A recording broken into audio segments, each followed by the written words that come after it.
Did you know that more than 90% of viewers don't subscribe to our channel? If you're watching this and haven't subscribed yet, please consider hitting that subscribe button. We don't run ads on our videos, so we don't earn anything from them. Every subscription, every like, every comment truly means the world to us. Your support keeps our passion alive and motivates us to create more. We'd also love to hear from you. Tell us where you're watching from and what time it is right now. Let's start our story. Story number 1. Cole had always liked the desert runs. Other drivers complained about the long, empty stretches. The way the landscape never seemed to change, mile after dusty mile.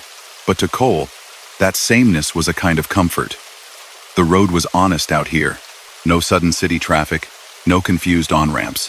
Just a straight line under a sky full of stars and the steady growl of his engine. It was a little after 1 in the morning when the strangeness began. The highway cut through the Nevada darkness like a dull silver ribbon, his headlights catching low scrub and the occasional reflective post. The dashboard clock glowed a tired green. Cole sipped lukewarm coffee from a plastic travel mug and felt the familiar heaviness behind his eyes. He'd been on the road for 10 hours.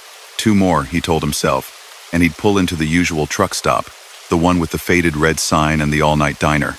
He knew this route. He'd driven it more times than he could count. Every dip, every gradual bend, every lonely exit that led to a town too small for a map. So when he saw the sign, he noticed right away that something was wrong. It appeared out of the dark like any other. A green rectangle of reflective paint and white letters suspended on 2 metal posts. But the name on it made his fingers tighten around the wheel. Dry Creek, 1 mile. Rest area. Gas. Food. Lodging. Cole frowned. He ran through a quick mental list of every exit on this stretch of highway. There was the small town with the shuttered diner. The lonely gas station 30 miles back where the lights always flickered. The long gap where there was nothing at all. No Dry Creek. No rest area. He would have remembered that. Maybe he was more tired than he thought. Maybe it was a new development. Towns sprung up around highways sometimes, trying to catch a little money from passing traffic. Still, an entire rest complex, built without him hearing a word. It bothered him more than it should have. The exit sign flashed past. In his mirrors, the reflective green faded and vanished into the black. A minute later, another sign appeared. White letters this time, black background, a little older. Rest area, 1/2 mile. Truck parking. Showers, open 24 hours. Cole glanced at his fuel gauge, then at the clock. He didn't actually need gas, but the fatigue in his shoulders and behind his eyes argued for a break. Maybe this was a new place. Maybe he'd missed the memo. Either way, a short stop wouldn't hurt. He put on his blinker, more out of habit than necessity on the empty road, and moved into the exit lane as the next sign rose up. A simple arrow pointing right, with the word only beneath it. The ramp curved gently, dropping away from the highway. For a brief moment, the darkness felt thicker, as if the sound from the main road muffled all at once. At the bottom of the ramp, the rest area spread out before him. It was ordinary, almost soothing in its normality. Sodium vapor lights cast a soft amber glow over a wide parking lot. A low building sat in the middle, with a row of vending machines glowing in a glassed-in alcove. Beyond that, another lot seemed to be set aside for cars and RVs. He saw shapes like picnic tables and a small playground. The air had that still, slightly cool feel that deserts get at night, layered over the heat that still radiated up from the asphalt. Cole let out a breath he hadn't realized he'd been holding. Of course it was fine. He was making something out of nothing. He turned into the truck parking area and eased his rig into a space near the edge, where the light was softer and the emptiness of the desert pressed a little closer. He set the brakes, killed the engine, and the silence that followed was so sudden that his ears rang. Only the ticking of cooling metal and the distant hum of other vehicles broke it. He saw 3 other trucks scattered across the lot, shapes in the amber light, an older Freightliner with a faded blue cab, a red Peterbilt with a livestock trailer, and something boxy and white he couldn't quite identify from this angle. Cole climbed down from his cab. The air smelled faintly of dust and hot rubber and coffee from somewhere nearby. Overhead, the sky was a deep, velvet blue. Stars scattered thick as spilled sugar. The rest area building buzzed softly with old fluorescent lights. He walked toward it, stretching his back with each step. A row of vending machines blinked at him from behind glass. Their designs were a little dated logos, half a style behind what he saw in newer places, but that was typical for remote stops that updated slowly. He pushed through the glass door and was greeted by the low drone of a television from somewhere down a hallway, playing late-night news at a volume too soft to make out words. The tile floor was clean but worn. A bulletin board on the wall displayed faded pamphlets, weather notices, and a map of the state with a little red arrow. "You are here." Cole scanned the room. To his left, a corridor led to restrooms and showers. To his right, a small seating area held mismatched plastic chairs and a couple of bolted-down tables. An older couple sat at one of them, sharing a bag of chips in companionable silence. The man wore a trucker cap with a logo Cole didn't recognize. The brim curved, just so in that style people didn't really use anymore. The woman's hair was fixed in a stiff, sprayed style that reminded him vaguely of old family photos. A boy of about 10 sat nearby, playing with a little toy truck on the table. It was a miniature of an older model boxy, with a paint job that had gone out of fashion a long time ago. The child's t-shirt showed a cartoon character from a show Cole was pretty sure hadn't aired in years. They all looked slightly out of place, though nothing about them was individually strange. Just enough small details stacking together to make something in the back of his mind shift uneasily. "Evenin'," the man in the cap said, giving Cole a friendly nod.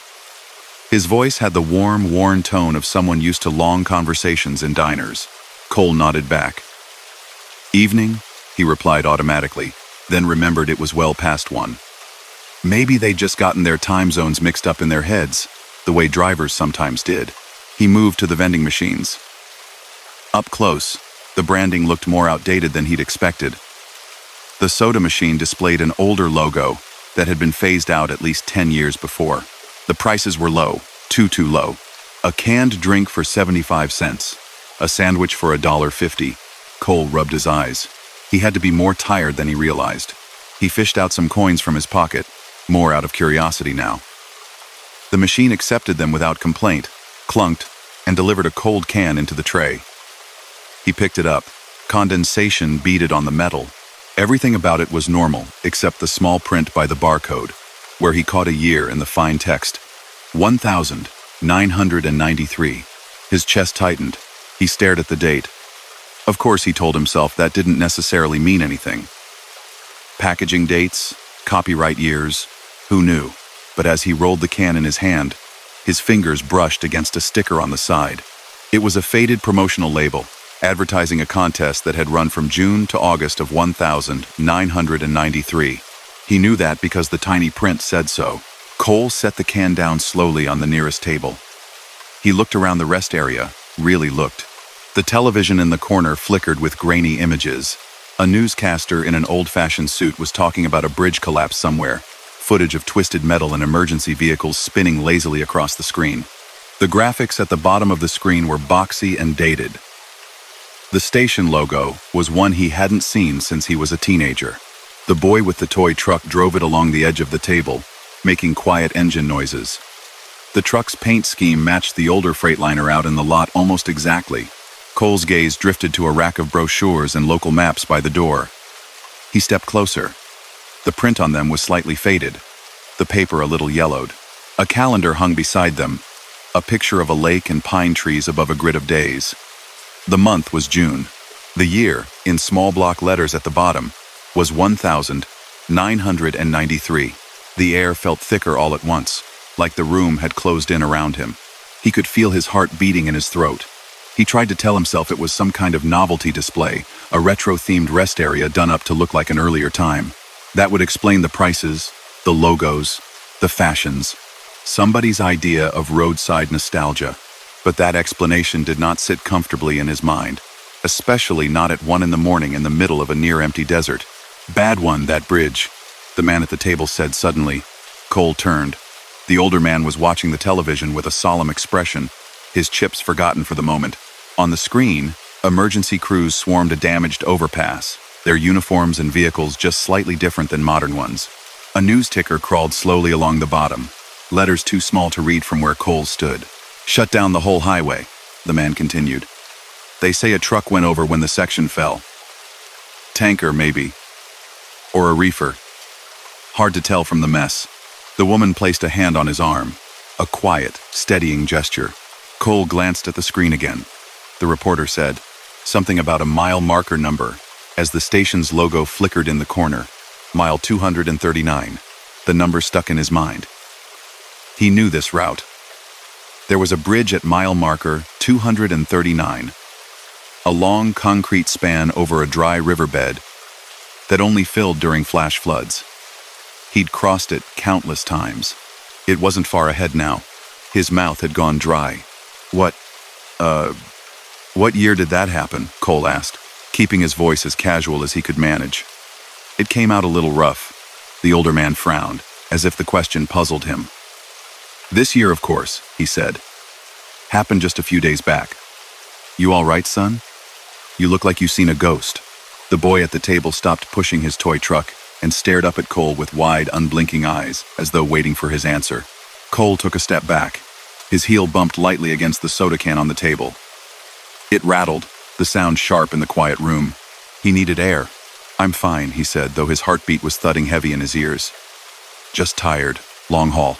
"That bridge is still out," the man went on mildly. "You can't get through that way. Best stay put a while. Let the crews do what they need to do." The television's sound seemed to dim, the newscaster's voice turning into a faint buzz. Cole moved toward the door, each step measured. The glass was cool under his palm as he pushed it open. Outside, the air felt different. Lighter, cooler, with just a hint of wind sliding across the lot. He stood for a moment and drew it into his lungs, forcing himself to calm down. Lights glowed on top of the other trucks. He studied them carefully now.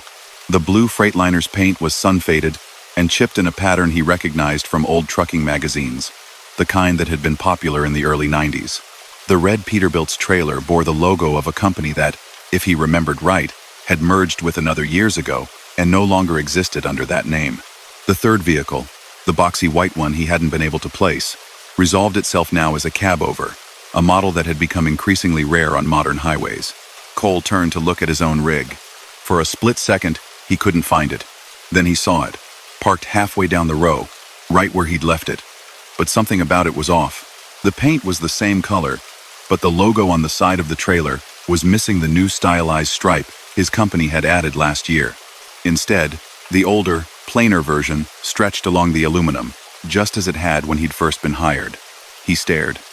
The number on the cab door looked slightly different too, still his truck number, but in an older font, a less glossy decal. He took an unsteady step toward it, then another. His boots scraped softly on the pavement. As he drew closer, the sense of wrongness swelled, pressing at the edges of his thoughts.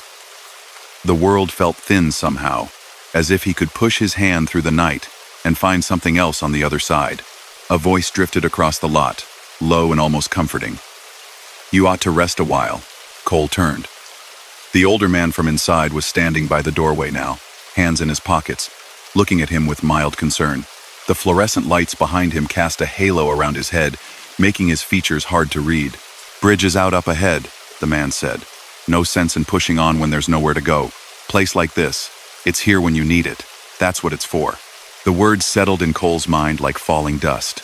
"Here when you need it," he repeated quietly. The man nodded once, as if that was answer enough, and went back inside. The glass door whispered shut behind him. Cole stood there in the amber glow, the desert stretching away into darkness all around. An owl called once, somewhere unseen. A soft breeze stirred the dry weeds at the edge of the pavement. His eyes went to the highway, a short distance away. From this angle, he could see where the on-ramp curved up to rejoin the main road. The occasional sweep of headlights marked a passing car or truck far out there, a brief streak of white and red, gone again into the night. He thought about getting back onto that road. About driving toward mile marker 239, toward a bridge that, in this place, on that old television, had already fallen. In his pocket, his phone buzzed faintly. The vibration jarred him out of his thoughts. He pulled it out. The screen showed no signal bars at all, just the time, which had crept forward another 10 minutes while he'd been inside. The date displayed at the top was the same one he knew it to be. Not 1993. He swallowed hard. His hand shook slightly as he pocketed the phone again. If this was some elaborate joke, it was the strangest one he'd ever seen. If it wasn't a joke, he didn't want to finish that thought. He walked to his truck, opened the door, and climbed in. The seat felt familiar in a way that made his chest ache with sudden, inexplicable nostalgia, as if he were sitting in a memory of his own cab instead of the cab itself. The key turned in the ignition. The engine coughed once, then roared to life, vibrations thrumming through the frame. The sound, at least, was real enough. He checked his mirrors. The other trucks sat quiet, their windows dark. No movement from the rest area building. Only the constant, soft glow of the lights. Cole sat there for a long moment, with his hands on the wheel, the engine idling low. Then, with a determined exhale, he eased the truck into gear and rolled slowly toward the exit. The ramp back up to the highway seemed longer than it had when he'd come down. The lights from the rest area receded behind him, dimming like a town disappearing in a rearview mirror. At the top, a sign loomed on his right. Bridge out, use alt route. Mile 239 closed ahead. He hadn't seen that sign earlier. Cole merged back onto the highway, heart thudding. The pavement under his wheels felt the same, but the air had a different weight now, as if the world had shifted by some small, unmeasurable amount. He drove on, speed a little lower than before, eyes flicking between the road and the mile markers. 228, 229, 230. Each green post stood like a quiet witness by the roadside. At 236, he saw the first flash of light in the distance, blue and red, pulsing against the darkness. Traffic cones funneled vehicles into a single lane as he drew closer. A state trooper's car sat angled across the road, lights turning the night into a stuttering kaleidoscope. Cole slowed to a crawl. As he approached, he saw the bridge ahead, or what was left of it. The center section had collapsed, concrete and rebar tumbling down into the dry riverbed below. Work crews in reflective vests moved like bright insects, their floodlights casting harsh white glare over twisted guardrails and broken pavement. A trooper stepped up to his window and gestured for him to stop. Cole rolled it down. "Road's closed, sir," the trooper said, voice tired but polite. "You'll need to take the detour at the next exit. Follow the signs. It'll route you around." "How long's it been like this?"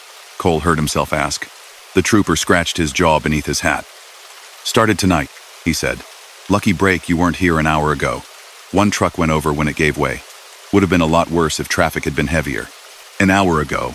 Cole's mind flicked back to the old television, the grainy footage, the words, "a few days back." The calendar on the wall, the soda can's label, the strange man's calm certainty. He hesitated. "Did you say one truck?" The trooper nodded. "Yeah. Driver didn't make it. We'll get it sorted. But for now, just follow the detour. It'll add a couple of hours to your night, I'm afraid." A couple of hours. The same extra time he'd used at the rest area that shouldn't have been there. "Thank you," Cole said, throat tight. He rolled up the window and eased forward, eyes lingering on the broken span as he passed. A piece of white trailer jutted from the debris below, lit harshly by floodlights, company logo barely visible from this angle. He couldn't tell what company it was. Couldn't see the cab. Couldn't see anything that might answer the roaring questions in his head. The detour signs took him off the highway at the next exit. As he turned, his headlights swept over a green marker standing by the roadside. Dry Creek Rod. No services. No mention of a rest area. No gas, no food, no lodging. Just a narrow, unassuming road, disappearing into the darkness. He drove past it, following the detour as instructed. In his mirrors, the sign dwindled, then vanished. Hours later, at a different truck stop much farther down the line, Cole pulled out the soda can he'd taken from the first place, unable to stop himself. The can was room temperature now. The metal dull. The sticker with the contest dates was still there, the year still printed clear as day. The receipt crumpled in his other hand showed the same thing. A date long past. Ink faded but legible. He asked around sometimes, after that night. Brought up Dry Creek and the rest area in conversations with other drivers over coffee at counters and plastic tables. Most shook their heads. Some swore there was no such exit, no such stop. The maps didn't show it. GPS didn't list it. But once in a while, a different look would pass over someone's face. An older driver's eyes would go distant for a moment, and they'd say something like, "Funny thing, thought I saw a sign for that once, years back. Didn't pull off though. Maybe I should have." Then they'd shake it off, laugh, and change the subject. Cole never found the rest area again. He drove that stretch of highway many times, scanning every sign, watching every mile marker. The exit ramp was just a narrow 2-lane now, leading to Dry Creek Road and nothing else. Still, on certain nights when the air felt too still and the sky pressed down too close, he would feel the faintest impression of warmth on his hands, like the glow of old fluorescent lights. He'd remember the calm voice saying, "Place like this, it's here when you need it." And somewhere in a drawer in his small apartment, the faded receipt and the empty can sat side by side, a quiet proof of a stop that shouldn't have been possible.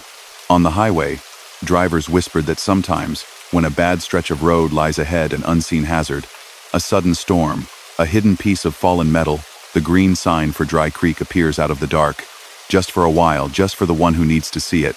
A rest area that wasn't built and hasn't been torn down, but simply waits on the other side of time, holding out its soft yellow lights. Those who take the exit rarely talk about what they find there. Story number 2. Maria preferred the hours when the rest of the world slept. Her rig rolled through the flat Midwest night like a slow-moving island of light. Headlamps ate the darkness ahead. Red tail lamps traced away in her mirrors before vanishing into black. On both sides of the highway, fields stretched out forever corn in the summer, bare dirt in the off-season, silent and empty under a low clouded sky. Inside the cab, everything felt small and contained. The dashboard glowed a soft green. A plastic Jesus on the dash rocked gently with each bump.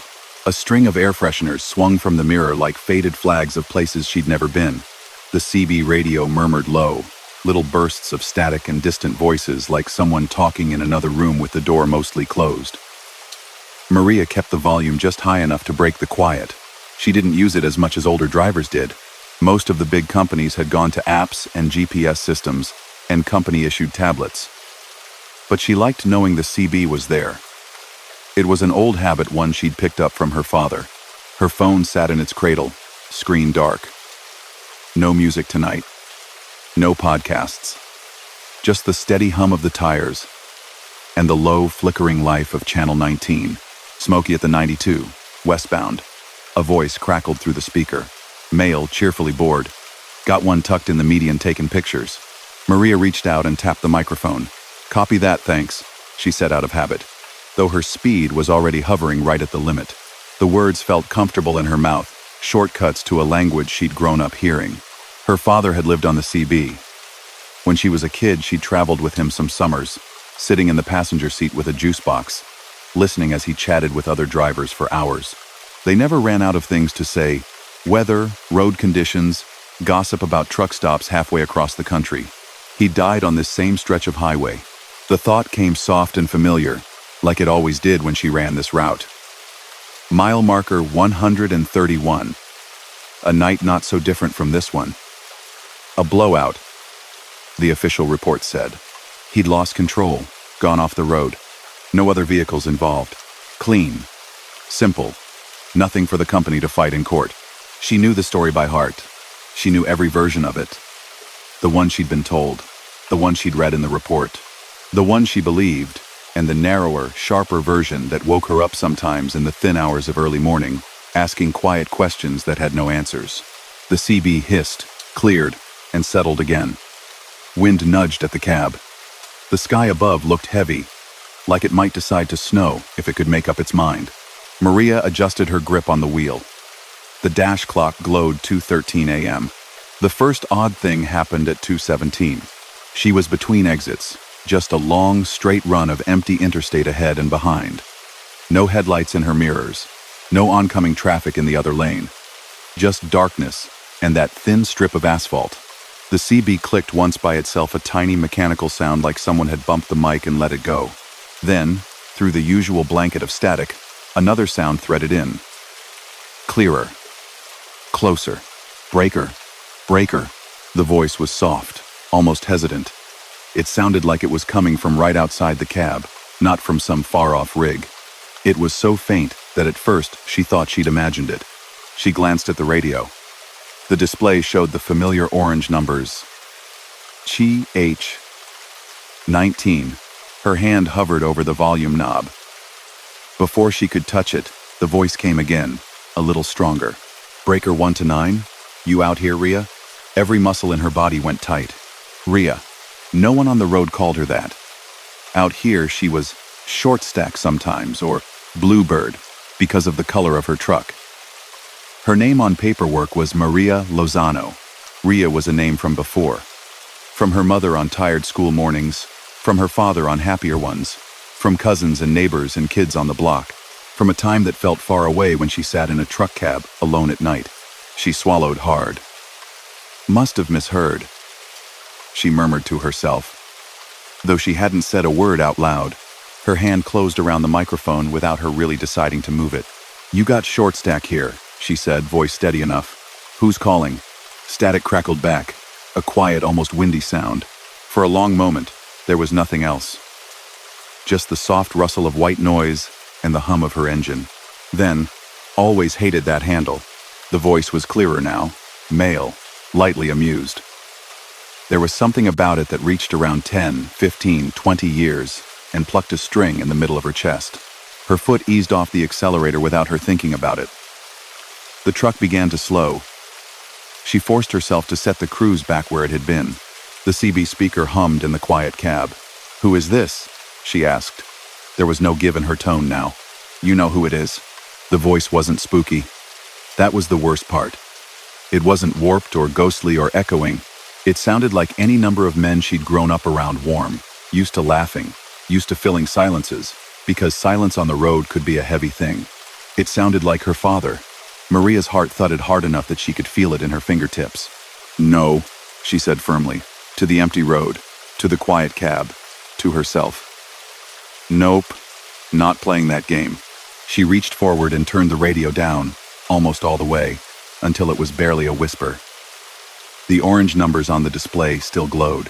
You shouldn't, you know, the soft voice said. It was still perfectly audible, as if the volume knob didn't matter at all. You got a deer on the shoulder up ahead. 200 yards. Every hair on her arms prickled. She stared into the headlight beam. The road ahead looked empty. Sure I do, she muttered.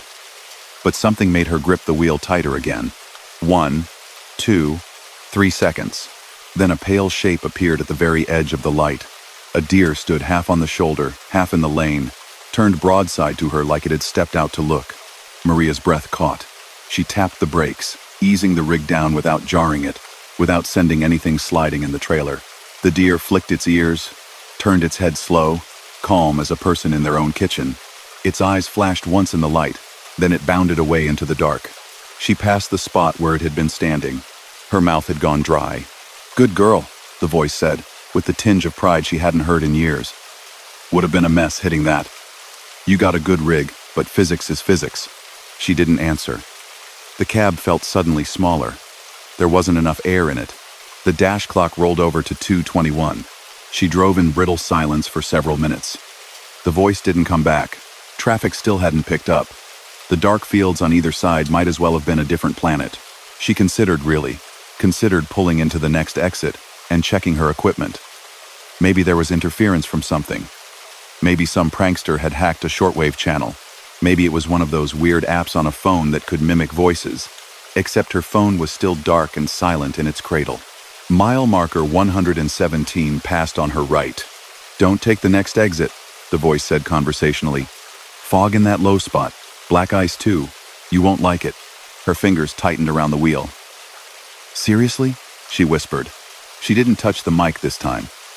She wasn't sure she wanted to encourage whatever this was. Ahead, a blue sign announced services at exit 115 inches 1 mile. Food, fuel, lodging. She thought about the deer, about the calm certainty in that soft tone. Fine, she said under her breath, and stayed in her lane. The off-ramp lights slid past. As they did, her high beams caught a lick of white off to the right, beyond the curve of the exit. It looked like a low, swirling bank of fog hanging just above the pavement, glowing faintly in the streetlights. In the middle of it, the bare glint of ice. Her throat closed. She drove on. 10 miles. Later, she finally rasped, "Who are you?" The answer came without hesitation. "Breaker, breaker, come on now," the voice said, mild reproach threaded with warmth. "You know who I am. You know my handle. You gave me my handle, remember?" Memories slid across the surface of her mind like cars changing lanes.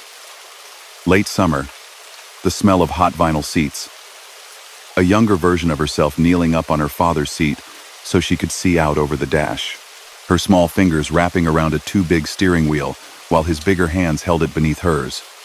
His laughter when she tried to talk on the CB, shy at first, then bolder. She had given him a handle when she was 8. Before that, he'd gone by a boring number string. She'd insisted on something better, something cool. Rose Rider, she'd called him. For the painted roses on the side of his old truck, and the way he always seemed to be coming or going somewhere far away. No one out here knew that name. The voice sighed softly, theatrically. "Guess I'll have to remind you. This is the Rose Rider, darling. Been waiting for you to get back on the night road. Her fingers lost feeling." "That's not funny," she said. Her voice came out flat. "Whoever you are, that's not funny." Silence answered. Almost. A thin hiss of static, the familiar backbone sound of the CB, hid something else. Breathing. Very faint. Deep and even. Like someone settling in after a long day. "You still bite your lip when you're mad," the voice observed. "You got that from your mom. Don't grind your teeth, kiddo. Not good for you." The sign for the rest area at mile marker 108 appeared ahead. Her original plan had been to stop there, walk around a little, stretch the ache out of her shoulders. Now, the idea of pulling off into a quiet, near-empty parking lot made her stomach turn. She drove past the turnoff, throat tight. The voice made a T-esque sound. "Shouldn't skip your brakes. You'll get sloppy. That's what happened to me, you know." There. Right there in that sentence. It wasn't just some prankster doing a good impression. It wasn't just a fluke of chance and tired imagination. It was that subtle shift in the world, like the floor had moved half an inch while she wasn't looking. Her father's accident had been described as fatigue-related in the report. He'd been close to home. Close enough that maybe he'd decided he didn't need to stop. Close enough to think he could push through. Maria's hands were slick on the wheel. "How are you doing this?" she asked quietly. "Where are you?" "Right with you," the voice said easily. "Same as always. 10 feet behind you, 50 feet ahead. Somewhere in the dark. You hear me? 'Cause you finally got quiet enough to listen, that's all." She thought of all the nights she'd driven with music blasting, with talk radio chattering, with calls coming through on her phone. All the noise and distraction she'd wrapped around herself, mile after mile. How few times she'd let the road be just the road. Her eyes burned suddenly. "Why now?" she asked. A long pause. The longest yet. "You're coming up on it," the voice said at last. No teasing in it now, no amusement. Just a low, steady seriousness. "Thought you might like a little warning this time." Her heart began to pound in earnest. "Coming up on what?" "You know." She did. Even before the green mile marker sign showed ahead in the beam of her lights, she knew. Mile 131. Her chest felt too tight. Heat rose behind her eyes. She'd passed that marker dozens of times since she'd started driving. The first time, she'd almost had to pull over because the pressure in her head and chest had been so much. Later, it had dulled. It became a sadness folded into the background hum of the job. Tonight, that piece of road felt different, like a place with a door built into it. "Nothing's going to happen," she whispered. "It's just a number, just a piece of highway." The voice said. A soft, non-committal sound that her father used to make when he didn't want to push too hard. "Watch your right side." She didn't want to, but she looked. Just beyond the reflective posts lining the shoulder, the ground sloped gently away into a shallow ditch. Beyond that, a row of bare trees stood like black sentries against the sky. Her imagination painted out the rest. Headlights cutting across the line, a truck tipping, sliding, the world shattering in metal and glass. But the road in front of her was clear, dry, normal. No skid marks, no broken rails. The scar from the accident had been paved over long ago. The sign slipped past her peripheral vision. Mile 131. The CB crackled sharply, loud enough to make her flinch. Then the voice snapped, firm and urgent in a way she'd never heard from it before. Move left. Now. She didn't think. She didn't hesitate. She checked her mirror, saw nothing, and guided the rig smoothly into the left lane. As the truck's nose crossed the broken white line, her headlights washed over something lying across most of the right lane and part of the shoulder. A long, dark shape. For a heartbeat, it looked like a body. Her stomach flipped. The beam swung fully over it, and the shape resolved into a fallen section of tree trunk, skin dark with recent damp, bark ragged. Some storm earlier in the day must have weakened it. It had chosen this hour to finish letting go. If she'd hit it at full speed in the right lane, even just nicked it, the damage would have been ugly. Maybe not fatal. Maybe just a bad scare. A story to tell later. Or maybe her tires would have caught wrong. Maybe the weight in her trailer would have shifted at exactly the wrong moment. Maybe she would have followed a path not so different from her father's. She eased the truck back into the right lane once she was clear, breath sawing in and out. "See?" the voice said softly. "Always were too stubborn. Good thing you listened this time." Maria pulled in a trembling breath and let it out slowly. "You're protecting me?" she asked, the words tasting strange. "Trying to," the voice said. "Hard to get a word in most nights. Lot of noise out there." "You weren't there for him," she said before she could stop herself. "At 1:31. You didn't. Warn him." Silence settled over the cab like a blanket. When the voice came back, it was quieter. "Oh, I tried," it said. "You remember his old CB? The one you used to fall asleep listening to in the bunk? They found it in the wreck, all smashed to bits. Turned off.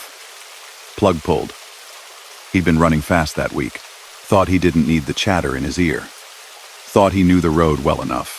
The dash flickered slightly, just once. A tiny pulse of dimness. "You don't always get through," the voice went on, almost to itself. "Not to everybody. Not every time. Depends where they are. How loud everything else is. Sometimes all you can do is sit there, screaming in the dark, hoping, and then it trailed off." Maria's eyes stung. She blinked hard, but the wetness spilled anyway. "And then?" she asked. "And then you listened to the quiet afterward," the voice said. For a long time, she drove in silence for several miles. The highway unspooled under her. A distant line of red taillights appeared way ahead another truck, maybe a mile or two up. The world felt a little more solid again, but also thinner, as if there were more to it than the strip of asphalt and the fields and the low, heavy sky. "What are you?" she asked finally. "An echo? A memory? A ghost?" The last word felt childish, but she'd run out of better ones. On the radio, something shifted. The static changing pitch for a heartbeat, like the sound of turning pages. "Ever listen to a station that wasn't quite tuned in?" the voice asked. "Music under the fuzz, voices you can almost make out. Or drive under a big set of power lines and lose the picture on your radio? Get somebody else's show in pieces?" "I guess," she said. "Think of it like that," the voice replied. "Lot of signals out here. Lot of things moving along the same roads. Some of them are people like you, some of them are, and every now and then, the dial slips. You catch something you weren't supposed to." "You talking about heaven?" she asked, not sure if she wanted an answer. The soft laugh that answered her was pure memory. "I'm talking about channels," it said. "I'm talking about dead air that ain't so dead. Don't get caught up in the theology, kiddo. Just keep your eyes open and your speed steady." The next town's lights showed low on the horizon. A soft orange glow, a promise of a truck stop and a hot drink, and bathrooms and the brief comfort of other people's voices. "You gonna stick around?" she asked. "Not like this," the voice said. "Not all the time. They'll drag you into a doc's office if you start talking to nobody every night." She almost laughed in spite of herself. "Why me?" she asked instead. "Out of everybody on this road. You're my kid," the voice said simply, and for a moment, every doubt she'd been clinging to fell away. "And you turned the radio on." The town's exit sign flashed by, half a mile to the truck stop. She put on her blinker, checked her mirrors twice. As she guided the rig onto the off-ramp, The CB hissed softly. "Last thing," the voice said. "You hear somebody else out here. Not me. Not the regular boys. Something that don't feel right in your gut. Don't answer it. Don't talk back. Just turn the music up, change channels, whatever. Got it?" A cold line traced itself down her spine. "Why?" she asked. "Because not everything on the wrong channel is trying to help you," the voice said. "Some of it just wants you to pull over where no one can see." The off-ramp curved down. Ahead, the truck stop's lights flared bright red and white and yellow, a little oasis in the dark. Neon restaurant signs buzzed. A row of trucks sat lined up like sleeping animals. "Don't scare yourself," the voice added, almost gently.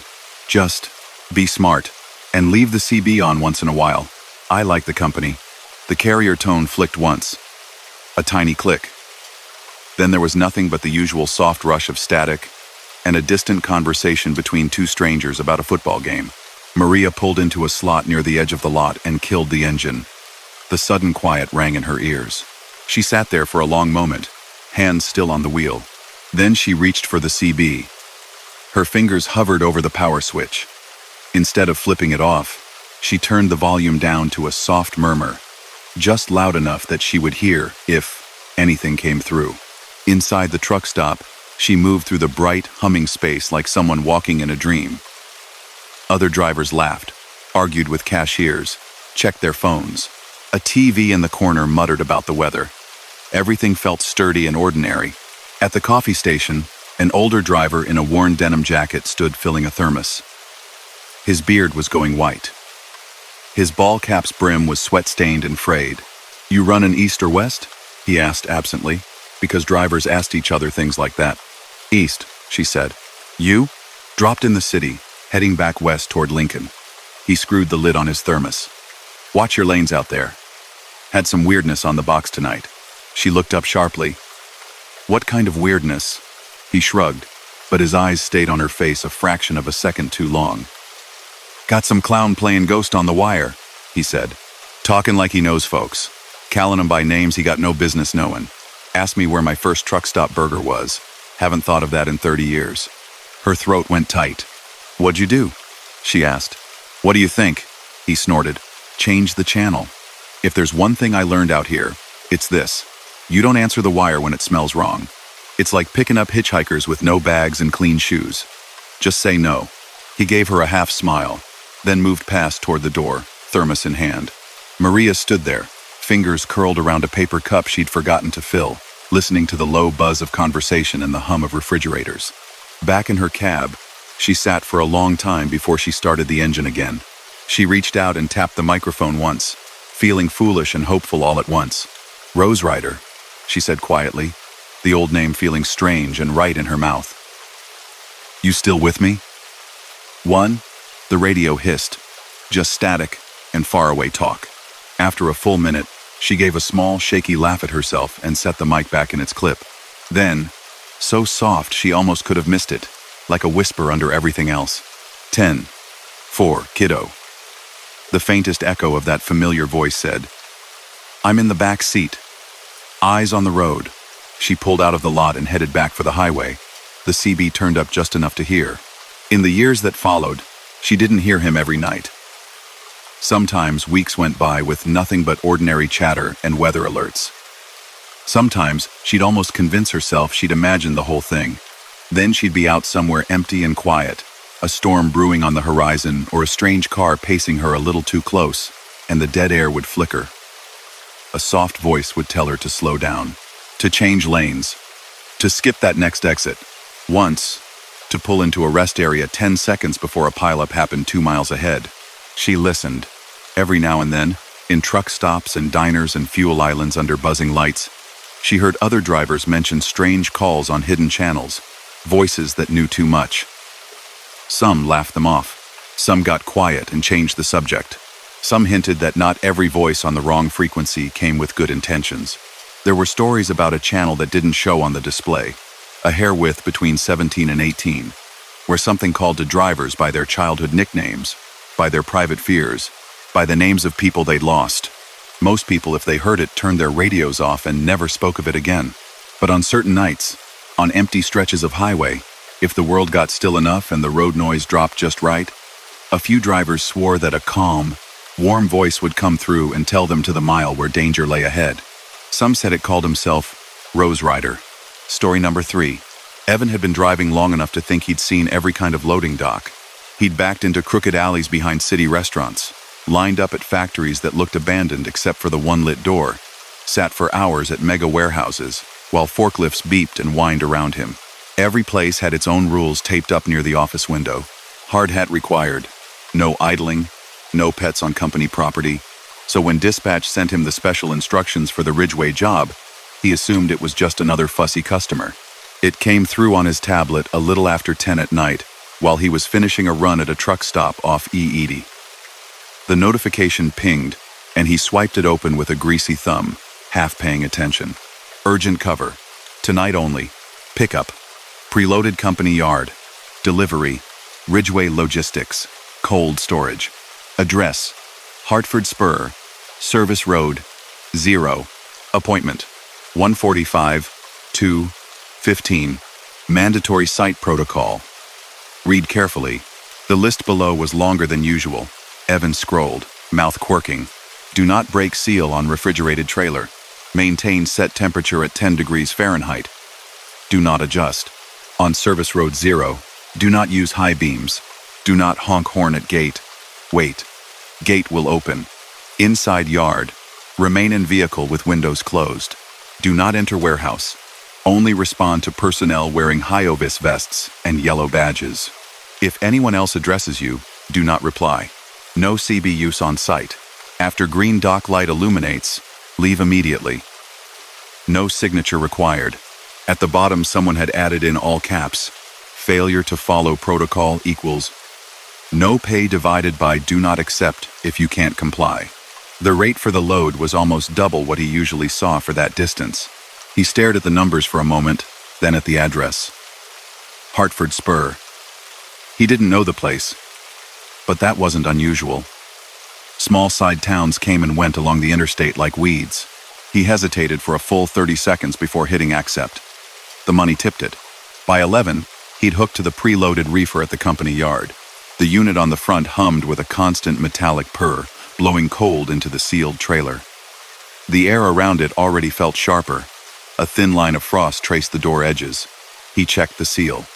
A heavy metal band clamped the trailer door shut, stamped with the company logo and a serial number that matched his paperwork. Clean. Tight. No tampering. Whatever was inside, it was staying inside. He didn't care what it was, as long as it didn't smell and didn't leak. The night around the yard was damp and still. A low ceiling of clouds covered the sky, glowing faintly with the reflected light of far-off towns. Evan climbed into the cab, started the engine, and watched his dash clock tick over to 11:12 p.m. 2.5 hours to go, maybe 130 miles. Plenty of time. Too much, almost.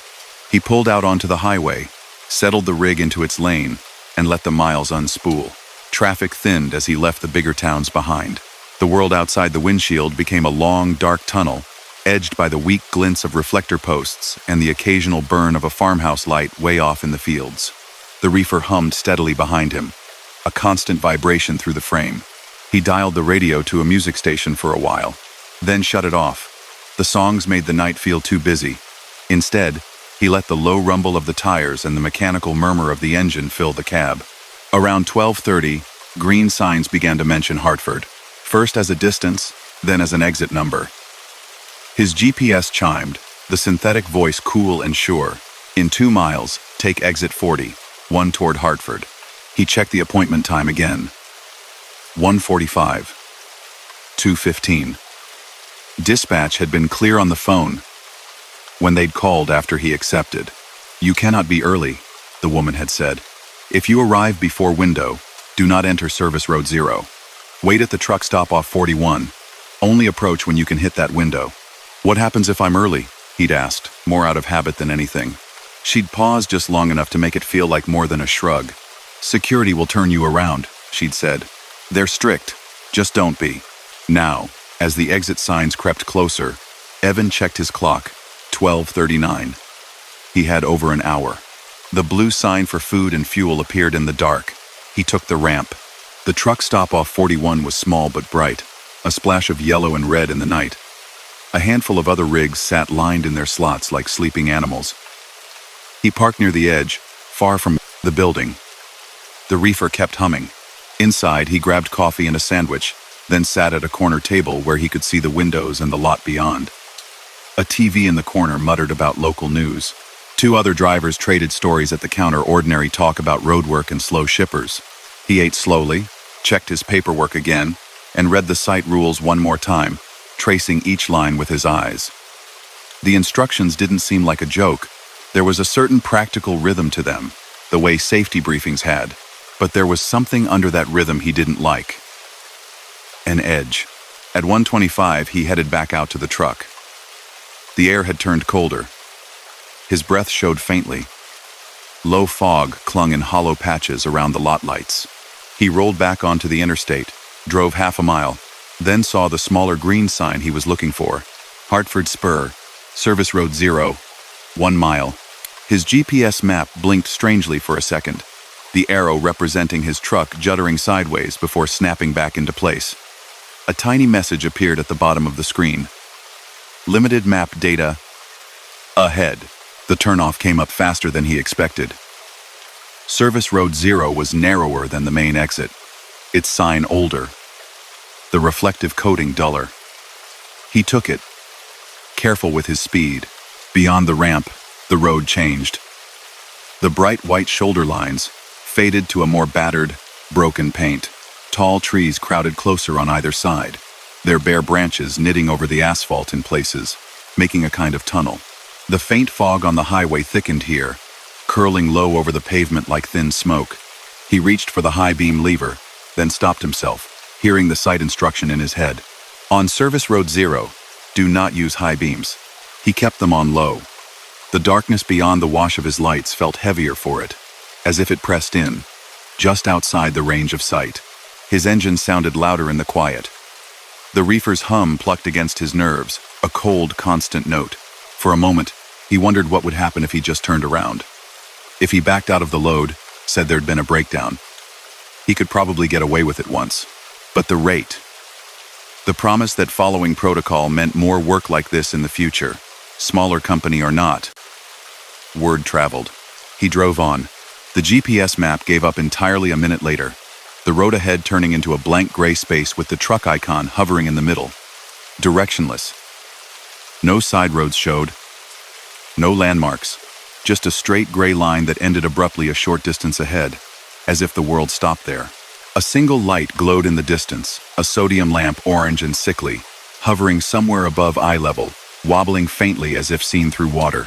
The gate emerged from the dark with very little warning. It was tall and industrial, chain link reinforced with crossbars, topped with curling razor wire. A guard shack sat to one side, a small block of glass and metal, no lights shone inside it. The sodium lamp burned above the gate alone, buzzing softly. There were no other trucks, no cars, no other buildings. Just the gate, the shack, the road, and the pressed-in dark of the trees. Evan's hands were damp on the wheel. He slowed to a crawl, stopped about 20 feet from the gate, and waited. The headlights washed over the metal links, making them glow a dull gray. On Service Road 0, do not use high beams. Do not honk. Wait. Gate will open. The engine idled low. The reefer purred. Time stretched. Nothing moved. He counted to 30 under his breath. At 27, there was a deep mechanical click. The gate shuddered and began to roll open, chains rattling softly. No one appeared in the guard shack window. No figure stepped out with a clipboard. The opening widened enough for the truck. Evan eased his foot back onto the accelerator and rolled forward, slow as a funeral procession. As the hood passed under the sodium lamp, something about the sound of the reefer changed. For a heartbeat, the tone wavered, like someone had put a hand on the unit, dampening it. Then it steadied again. The yard beyond the gate yawned wide and empty. Floodlights mounted on tall poles cast a tired, yellowish light over cracked pavement. Painted lines for parking spaces had faded almost to nothing. The warehouse itself loomed to the left, a long, windowless wall with a row of loading docks set into it, each with a metal overhead door and a black rubber seal. Dock numbers were stenciled above each bay in white. 3, 4, 5, 6. He looked for other trucks. There were a few, parked nose-was-tail along the far fence. In the murky light, their colors looked mismatched and old, company logos peeling. One trailer's paint had the chalky, washed-out look of something that had sat in the sun for too long. Another looked almost all faded at the edges, like part of it was missing whenever he didn't look straight at it. He blinked hard. The shape settled into normality. Just old equipment, he told himself. His paperwork said Dock 12. He eased the truck along the building, counting as he went. 7, 8, 9, 10, 11, 12. Dock 12's overhead door was shut. The light above its number was out. The only illumination came from a pole light halfway down the line, its orange glare pooling weakly over the pavement.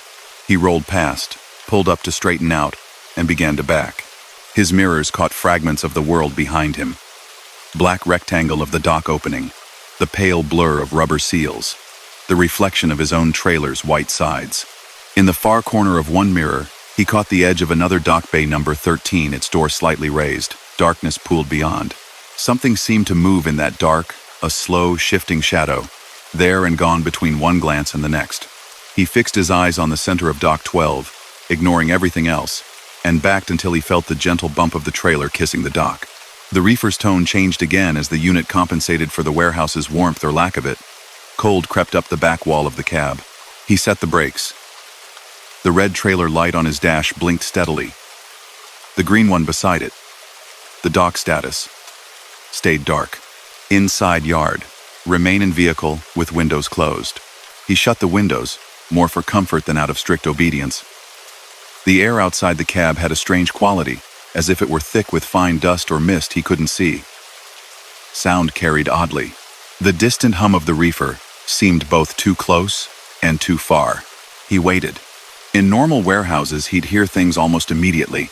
The clank and hiss of the dock plate being lowered into position, the muffled slam of the trailer doors being opened, forklift backup beepers, shouted instructions. Here, there was nothing. The yard lay silent. The warehouse wall rose beside him, blank and immense. The sodium lamp buzzed. Evan checked his clock. 1:52. He drummed his fingers on the steering wheel, considered pulling out his phone. Thought better of it. There was nothing to check. No signal, his screen said. No surprise. This far out. A dull thump from behind him made him jump. It sounded like something heavy shifting inside the trailer. Not the neat, layered sound of pallets sliding, but a single, dense impact, as if one solid mass had moved and hit a wall. He turned in his seat, even though there was nothing to see. The rear of the cab was just fabric and storage, and the small bunk, all dimly lit by the glow of the dash. Another thump, slightly softer. He stared at the small dock light indicator on his panel. Still dark. Do not break seal. Do not enter warehouse. The sound came again, 3 short raps in quick succession. This time, it was clearly on the trailer doors themselves. A knock. Evan's scalp prickled. Dock workers knocked on doors sometimes, out of habit or to check that a driver was awake. Usually, they followed it up with yelling, "Driver, open up!" or "Break your seal!" or some variation. Here, there was only the knock. Another 3 taps. Precise, even. He shifted slightly, eyes flicking to the side mirror out of reflex. A figure stood on the narrow strip of pavement between his trailer and the warehouse wall, just at the far edge of the mirror's view. Tall, lean, dressed in dark clothes. No reflective vest, no yellow badge. The rules in his head rearranged themselves, sharper now. Only respond to personnel wearing high-vis vests and yellow badges. If anyone else addresses you, do not reply. He held very still, hoping whoever it was would think the cab was empty and go away. A light rap sounded at his driver's side door. He flinched. The figure had moved without him seeing it do so. Now it stood directly below his window, just out of sight, only the edge of a shoulder visible if he leaned. Evan kept his head facing forward. "Driver," a voice said, muffled by the door.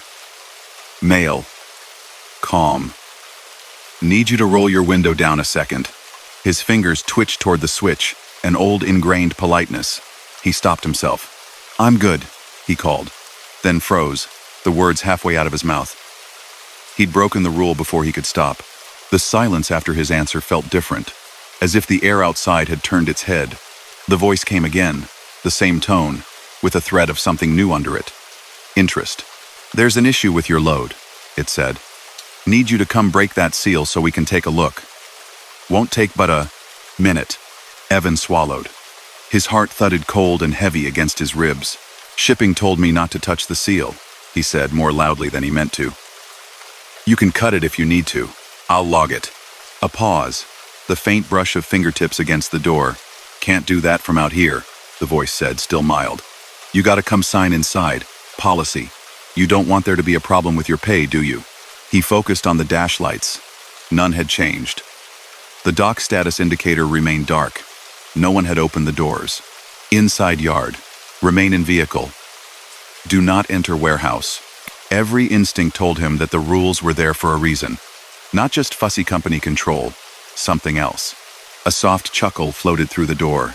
"Come on now," the voice coaxed. "Evan." The sound of his own name strangled whatever answer he might have had. He hadn't given his name to anyone here.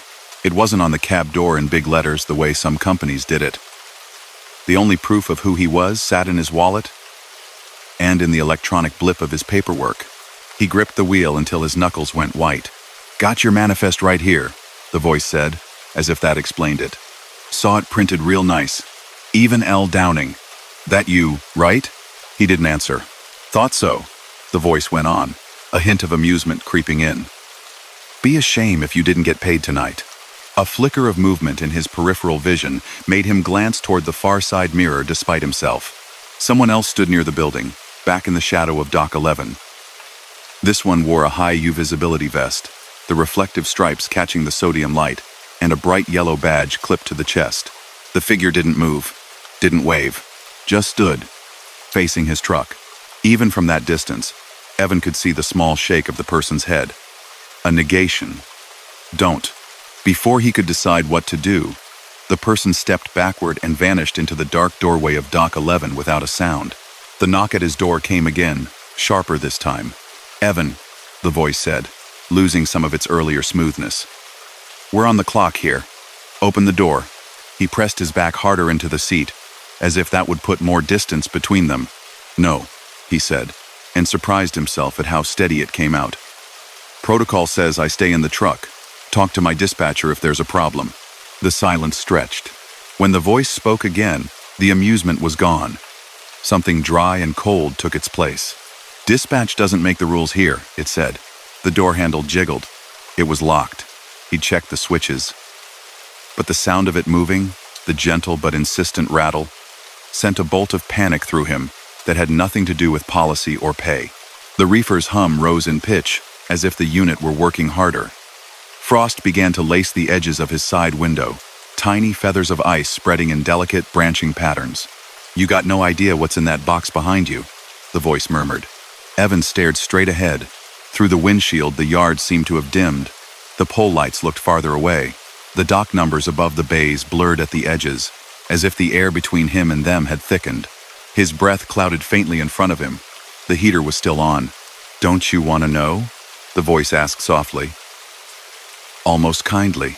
He thought sharply of the line on the instructions. "Do not break seal." It was as absolute as a law of physics, as if whoever had written it had known that curiosity was as dangerous as any piece of machinery. "No," he said. "I just want to leave." Another small pause. Then curiously, a light, almost fond sigh. "Suit yourself," the voice said. "Maybe next driver will be friendlier." The pressure on the handle stopped. The presence outside the door seemed to pull back, the way a shadow lengthens when a light source moves. For a long minute, nothing happened. He stared at the dock light indicator on his panel, willed it to change. It stayed dark. Minutes crawled. He watched the second hand on his dash clock work its way around, tried to match his breathing to it. The reefer droned. Somewhere, faintly, metal clanged. as if something heavy had been dropped deep inside the building. Just when his nerves felt stretched to breaking, the dock status light on his dash flicked from red to green. It happened with no sound at all. No buzzer. No helpful voice over a speaker. Green equals leave immediately. No signature required. Evan didn't hesitate. He released the brakes, eased the truck forward out of the dock, and straightened carefully, refusing to look at the warehouse wall or the other bays. Still, as he pulled away, his eyes betrayed him with one quick flick. Dock 13's door was open a few feet. Inside, the dark looked thicker than it ought to. Shapes stood just beyond the line of light. Motionless. Too tall, too narrow in some places, too wide in others, as if they'd been pressed out of proportion. Between one heartbeat and the next, as his truck rolled past, several pale ovals appeared in that darkness, all at once, exactly the height of a person's face. They weren't eyes, not really. They were just the suggestion of faces turned toward him. No detail, no features he could make out. Just the sense of attention. Sharp and hungry as a wire. He pulled his gaze away and focused on the gate. This time, the guard shack was lit. A man in a security uniform stepped out as the truck rolled toward him, one hand raised. He wore a high-vis vest. A yellow badge clipped to his chest had a name printed on it, but Evan didn't read it. His heart was still thudding too hard. The guard positioned himself where Evan could see him clearly when he rolled the window down a crack. "You're clear," the guard said, voice low, eyes flicking briefly to the rear of the trailer. "All set?" Evan nodded. "Yeah," he managed. "They, loaded me?" The guard's mouth twitched in something that wasn't quite a smile. "Whatever they needed, they got," he said. "You kept your windows up?" "Yes." "You talked to anybody without a vest?" "One guy," Evan admitted. "He came to the door. I didn't get out." The guard's gaze sharpened. "He say your name?" Evan hesitated, then nodded once. The guard cursed softly under his breath. "They're not supposed to do that," he said, more to himself than to Evan. He looked back at the warehouse, face tight, then returned his eyes to Evan. "You did good. Next time, don't answer at all." "I thought security." "That wasn't security," the man cut in gently, but firmly. "Security stays where the lights are. You remember that." Behind him, the gate began to slide open again, rattling along its track. Evan glanced once more at the shack. Papers were taped up inside the window, a schedule, a list of rules.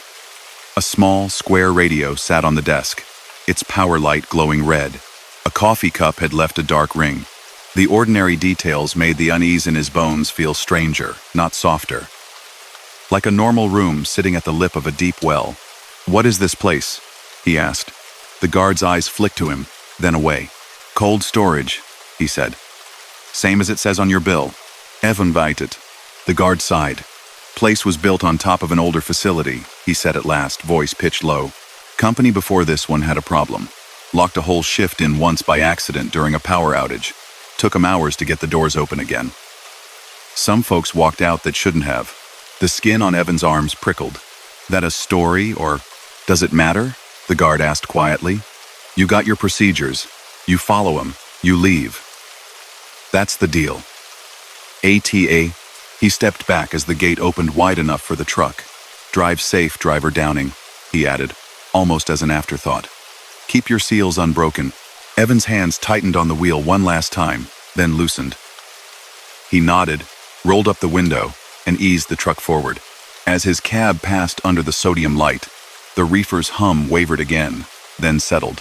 The gate clanged shut behind him with a finality that made his shoulders relax only after it was done. Service Road 0 felt shorter on the way out. The trees seemed to lean back, opening their branches. The fog thinned. By the time he reached the main exit ramp, the night sky looked normal again. Just a low lid of cloud, faintly orange from distant town lights. At the truck stop off 41, he pulled into the lot and shut down for the required break, even though he could have legally driven on. The idea of another hour alone on the highway right then didn't sit well. In the cab's muted light, he pulled his paperwork out and glanced through it. The bill of lading was ordinary. Frozen goods. Destination several states away. Normal grocery warehouse. The signature from Ridgeway was a neat, looping scrawl. no name printed beneath it. At the very bottom, in small print, the site protocol was listed again, as if someone had copied and pasted it there. Below that, in a different, faintly shaky hand, 3 words had been added in ballpoint pen. Thank you for complying. He hadn't noticed that line before. Maybe he'd overlooked it. Maybe, under certain angles, in the softer spill of the cab light, he thought he saw more faint impressions beneath those words. As if something else had been written on the paper a long time ago, then erased. Letters half visible, rising out of the fibers. Next time, open. He blinked, and the ghost lettering was gone. Just the neat, ordinary line remained. He folded the papers and put them away. Sleep didn't come easily, even with the engine off and the reefer's hum, a muted, distant throb. Every time he drifted toward rest, he imagined a soft knock at the sleeper door, a calm voice asking him to come sign, just for a minute. In the months that followed, dispatch sent him back to Ridgeway twice more. Each time, the instructions were the same. Each time, the pay was a little better. Each time, he followed every rule and kept his eyes on the road, his hands on the wheel, and his windows firmly shut. He noticed other drivers, sometimes, at the small truck stop off 41. Men and women who looked tired in a way caffeine didn't touch. A few had bright new vests folded on their passenger seats, yellow badges tucked into their jacket pockets, as if they'd brought something away from that yard with them. Once, while paying for coffee, he heard 2 locals talking about Hartford Spur. They spoke quietly, as if the town were a relative who'd fallen on hard times. Used to be busier, one said, shaking his head. Before they put in that big freezer plant. Folks say ever since. Some nights the fog out there talks back if you talk into it. The other snorted, like it was a silly story. But he didn't quite meet his friend's eyes. Out on the highway, the Ridgeway loads became a rumor among certain drivers. Well-paying, strange rules, easy in theory, harmless, as long as you didn't mind feeling watched for an hour. People said if you broke the seal, you never got another call from dispatch. Said someone else took your place in the yard. Said there were old trucks parked along the far fence with logos no one recognized anymore. Their windows fogged permanently from the inside. No one claimed to know for sure. Evan didn't repeat what he'd seen at Dock 13. He didn't mention the way the voices in that place knew his name before he spoke it. He didn't talk about the faint traces of writing that appeared sometimes at the bottom of his manifests, only when he was very tired, always asking for the one thing he would not give. He just drove. The reefer hummed in the night. The road stretched on, and somewhere off the interstate, down a narrow, numbered road that didn't quite exist on any map, a tall gate waited, ready to slide open for anyone willing to follow the rules, or break them. Story number 4. Jordan liked to pretend he'd calmed down with age. In his 20s, he'd run fast everywhere. If the sign said 65, he'd push 75. If a smaller car drifted in front of him and lingered, he'd ride their bumper until they moved. His handle back then had been hammer down, and he'd liked the way people said it, like he was a storm rolling through. By his late 30s, he told himself he'd grown out of it. He still made good time, still squeezed minutes off his routes. But he did it smart now. At least, that's what he liked to think. Dispatch knew he'd take the night runs no one else wanted. The lonely stretches, the long, dark flats across the high desert, and the wind-cut plains. He said he liked the peace. Less traffic, more sky. On paper, tonight was just another one of those runs. He was hauling auto parts from Salt Lake City to a warehouse outside Denver, most of the route along the interstate, with one notorious grade climbing into the mountains. A long climb and a longer, careful drop locals called Sable Pass. The old-timers had plenty of stories about Sable, about burned-out brakes on the downgrade, about drivers who'd gone too fast and found out the hard way that momentum didn't care how experienced they were. About a wreck, years back, when a full truck had gone over the side just before dawn and burned so hot the trees still grew thin there. They liked to tell another story, too, late at night at small truck stop counters, over coffee gone stale on the burner. They talked about the black truck. Jordan had heard a half a dozen versions. Some said it was a long-nosed Peterbilt with a deep black paint job, chrome dull like old silver. Others swore it was a cab-over, with no markings at all. Some said you couldn't read its plates. Some said it didn't have any. But the details that stayed the same were simple. You only saw it at night. You only saw it in your mirrors. And you only saw it when you were pushing too hard. It comes up behind you. No lights at first, one old driver had said once, blowing on his coffee. You're running hard. You think you're alone out there. And then bam, there it is. 6 inches off your ICC bumper, bright as day, and you don't remember ever seeing it in front of you.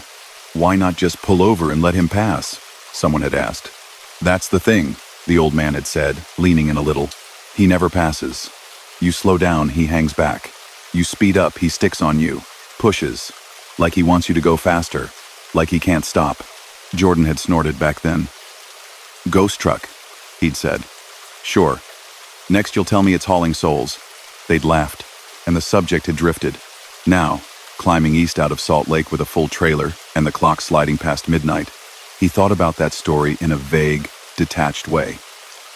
The kind of thing drivers told to keep each other awake. Wind buffeted the cab. The stars were faint, washed out by a low haze. His headlights carved out a narrow world. Dark pavement, white lines, the rise and fall of land. He'd left the city's lights behind an hour ago.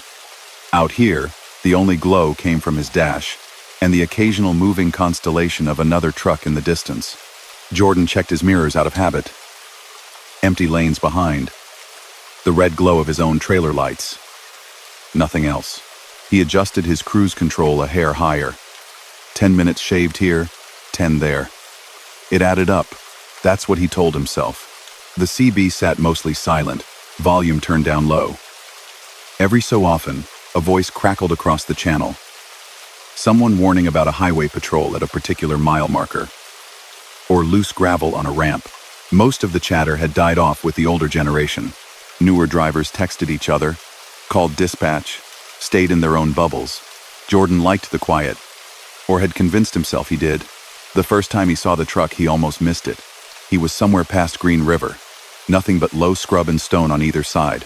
The road a straight ribbon ahead. His eyes had gone heavy. He blinked hard, rolled his shoulders, took a long swig from a lukewarm energy drink. The right side mirror flashed. For a heartbeat, he thought it was a reflection from his own trailer.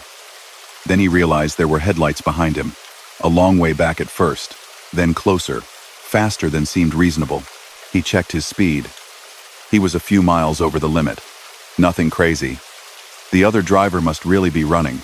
The lights grew, twin pinpricks swelling into bright circles. They didn't weave, didn't drift, just came straight on, dead center in the lane. Jordan watched them approach with the idle interest of one professional judging another. At a reasonable distance, most drivers would ease a little to one side of the lane, give a visual cue, then signal and pass. These lights did neither. They came right up to the back of his trailer and locked on.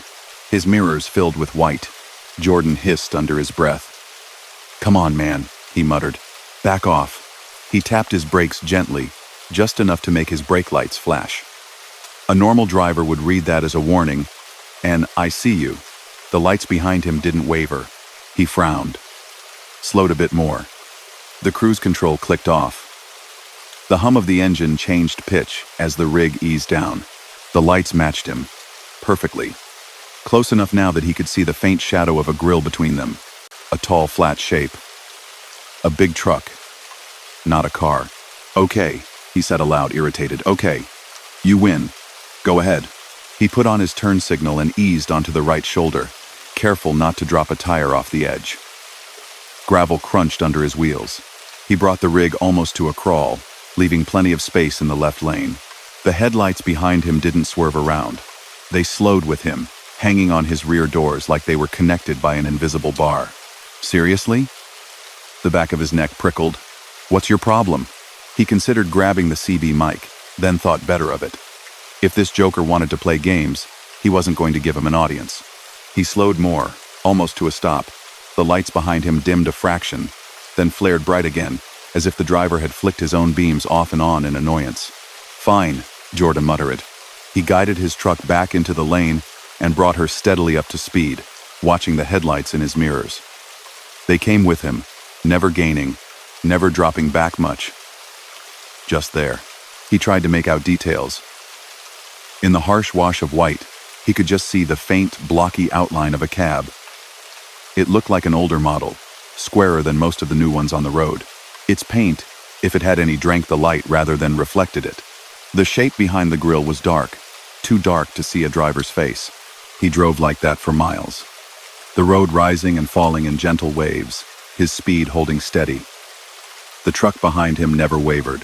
He told himself it was annoying, nothing more. Some hyper-focused driver drafting him for fuel savings maybe, though any fool knew it wasn't worth the risk.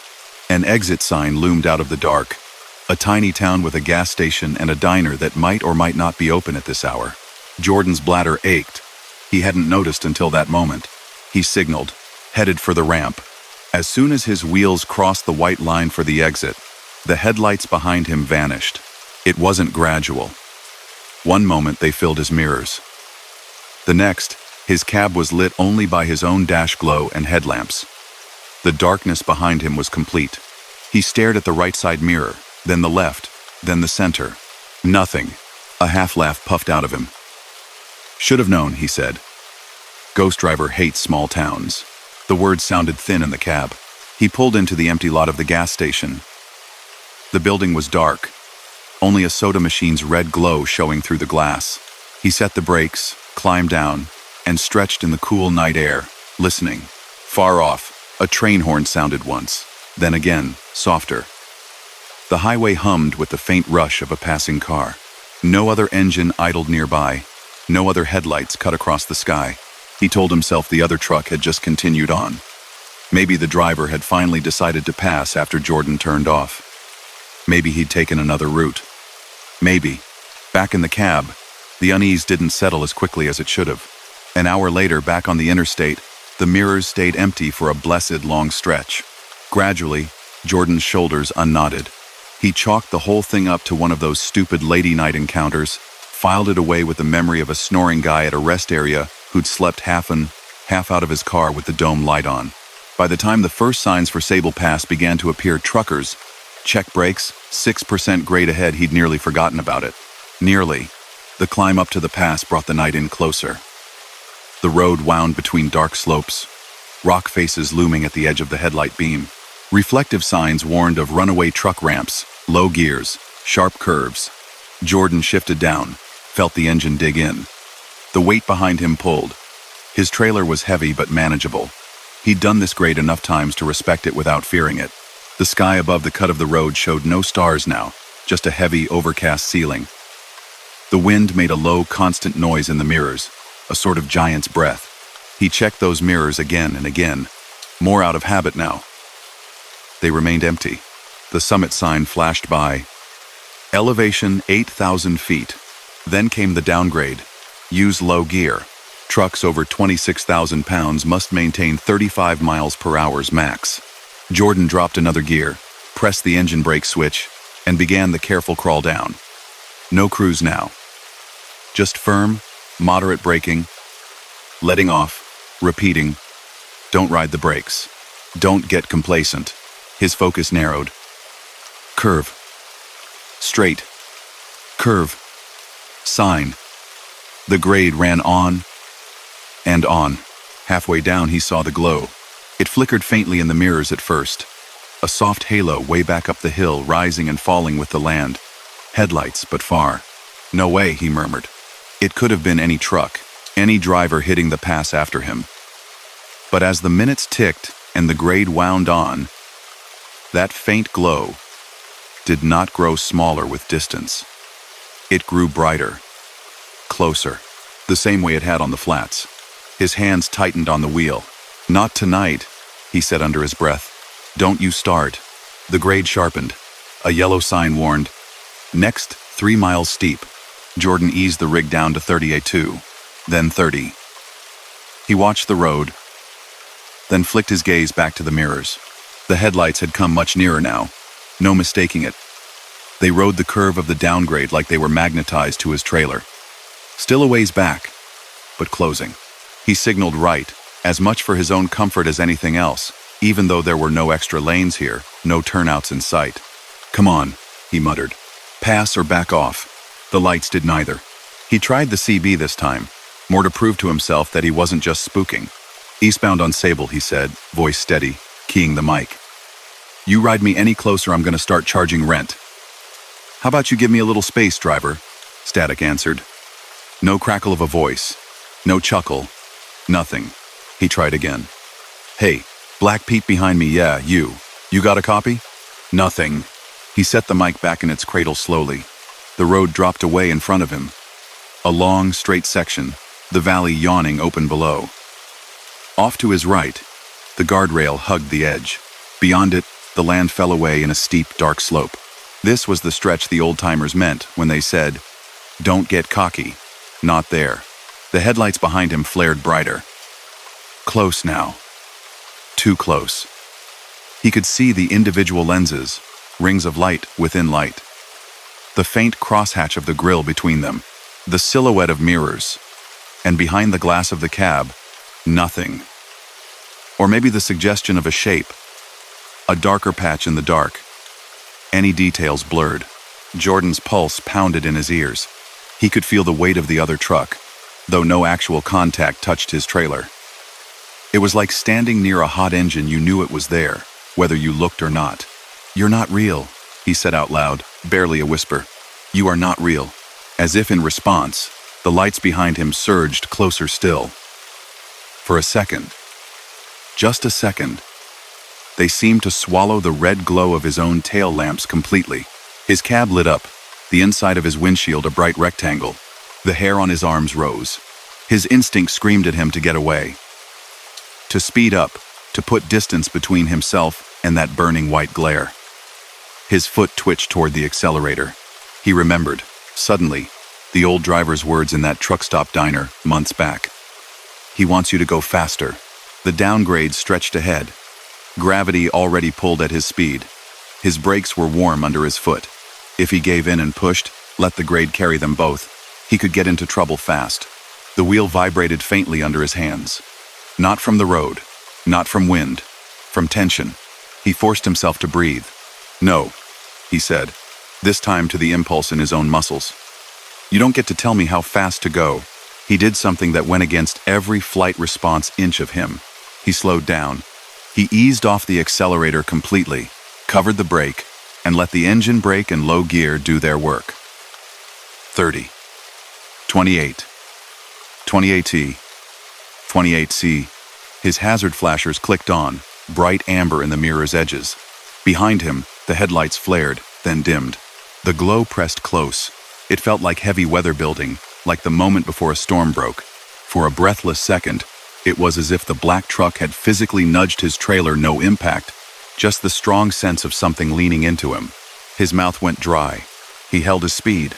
"Go around," he said. "If you're so disparity, go around." The road did not offer a passing lane. Just one eastbound, one westbound. Guardrail, drop. But this wasn't about lanes anymore. It didn't feel like it had ever been about lanes. The headlights surged. They filled his mirrors entirely, a wall of white. Details vanished.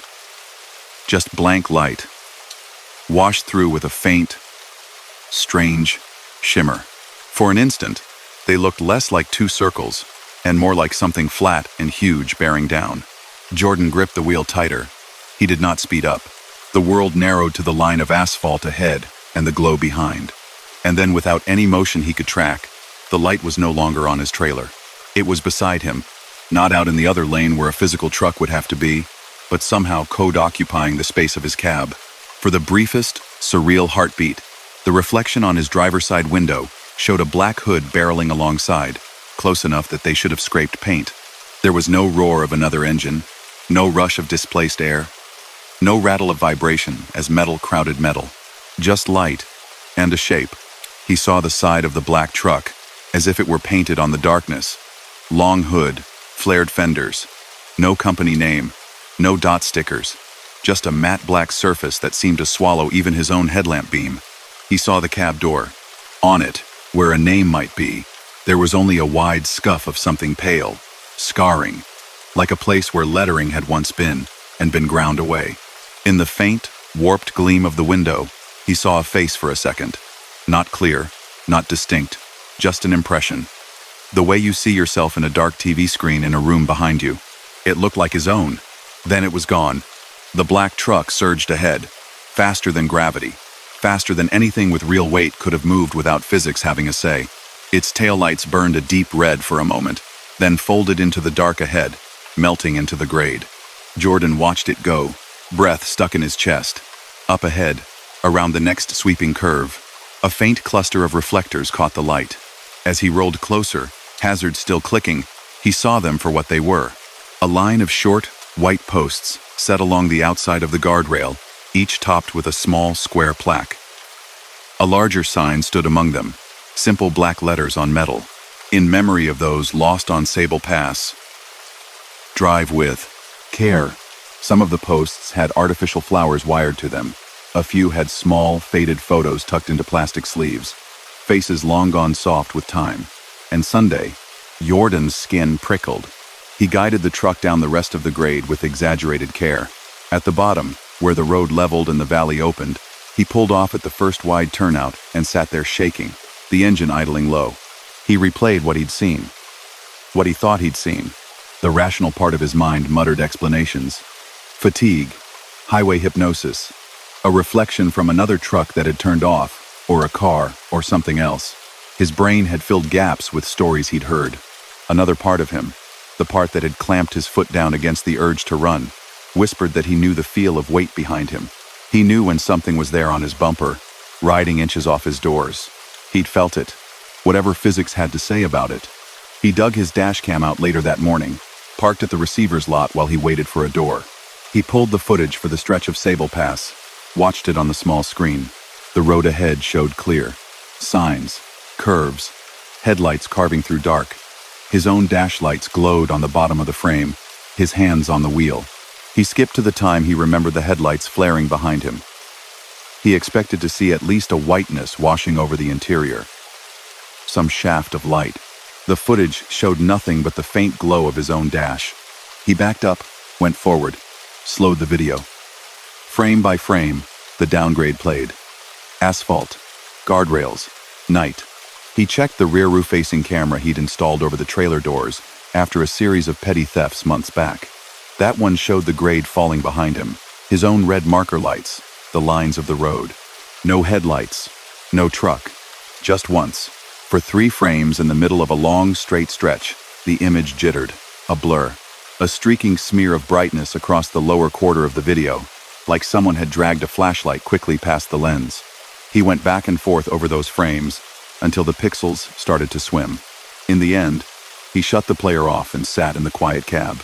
He thought of the old stories again, of a black truck that only appeared in mirrors, of drivers who swore they had been pushed to go faster, and of the crosses beside the road.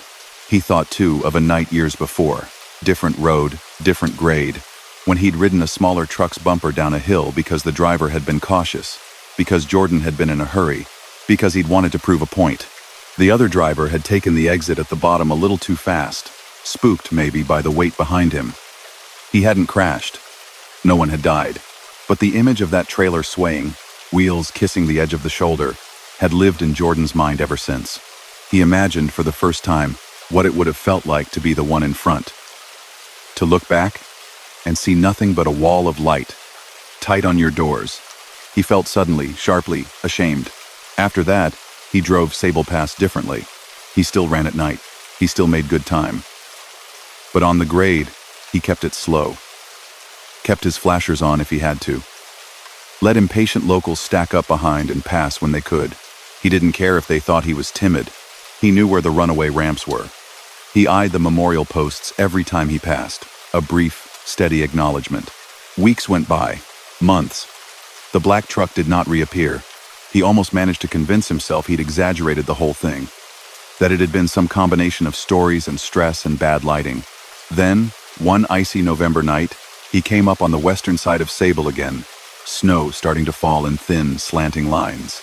He was empty this time, trailer rattling a little over the expansion joints, light on the grade. It would have been easy to let the downgrade carry him a little faster than he should, to tell himself he could handle it, to say it was fine because he wasn't heavy. At the top, he clicked the engine brake on and dropped to low gear anyway. Halfway down, as his hazards ticked and his speed held steady, the CB crackled.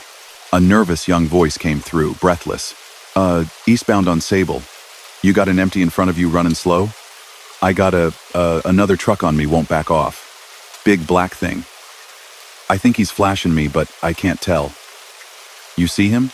Jordan looked in his mirror. Far above, woven between the falling streaks of snow, he saw a faint white glow. It bobbed with the curve of the grade, like a lantern on a dark river. For a second, he thought he saw a second set of lights ahead of it, dimmer, smaller. A rookie's tractor, maybe. Running a little hot because he didn't know any better yet. Jordan picked up the mic. Eastbound, you keep your speed where it is, he said, voice steady. You hear me? Don't speed up. Don't try to outrun him. That grade will eat you alive. A pause. He's right on me, man, the younger driver said tight. He's like 2 feet off my tail. I know, Jordan said. Ignore him. Keep your eyes on the road and your flashers on. I'm below you on the pass.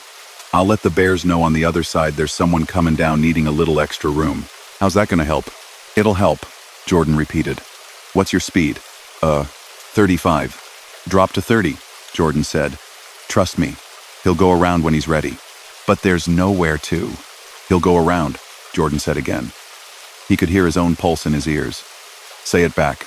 I'm gonna hold 30, the kid said weakly. I'm not gonna speed up. 10-4, Jordan said. I'll see you in the valley. He listened to the kid's breathing coming through the speaker, shallow and fast, mixed with the faint hum of his engine. Through his windshield, the grade slid by, the snow thickening. Behind him, the glow of headlights never grew, never shrank. Just hung there. Partway up the slope, a moving point in the snowfall.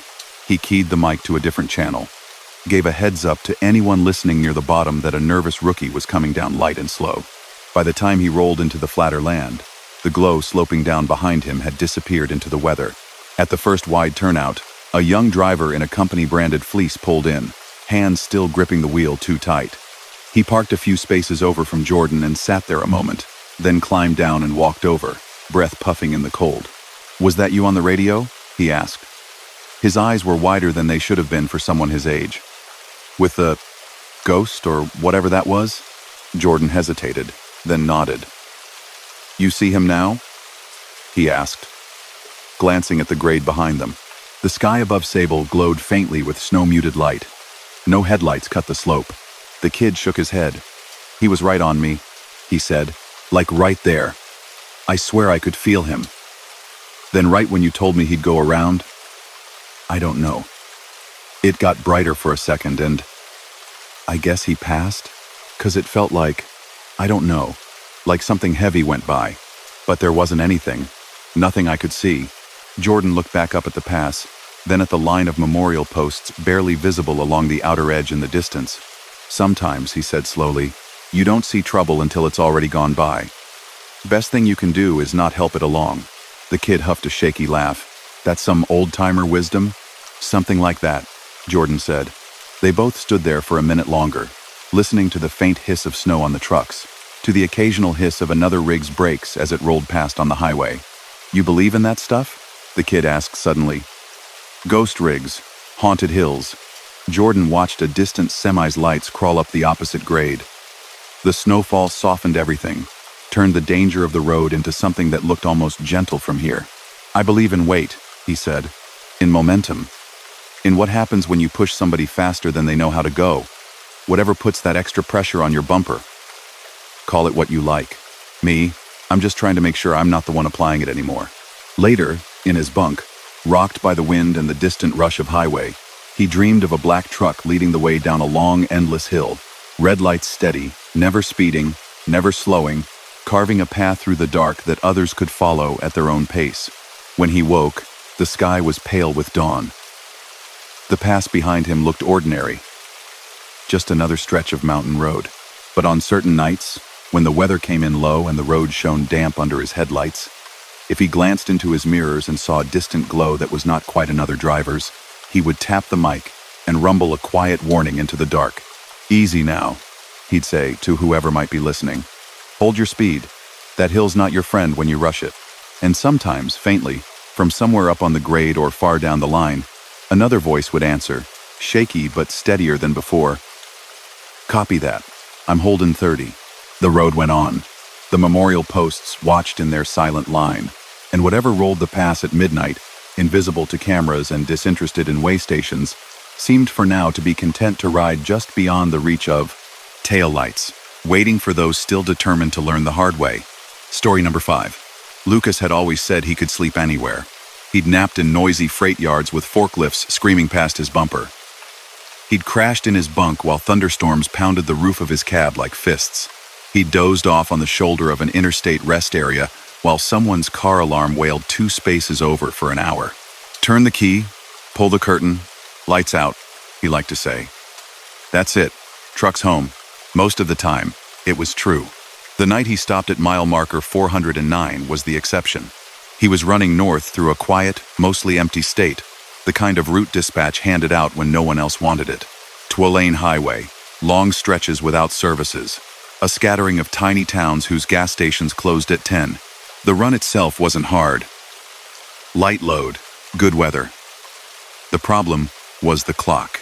His electronic logbook beeped a warning at 1:38 a.m., 30 minutes to mandatory break. He had checked the map earlier. The next real truck stop lay another 70 miles ahead. Not a chance he'd make it before the computer started screaming at him. The rules were the rules. You pushed them too far, and the fines and penalties piled up faster than freight. He flipped through his mental list of options.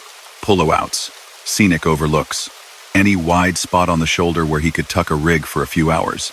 A little green sign slipped through his headlight beam. Scenic view. 2 miles. He'd noticed it in passing on previous runs, but he'd never stopped.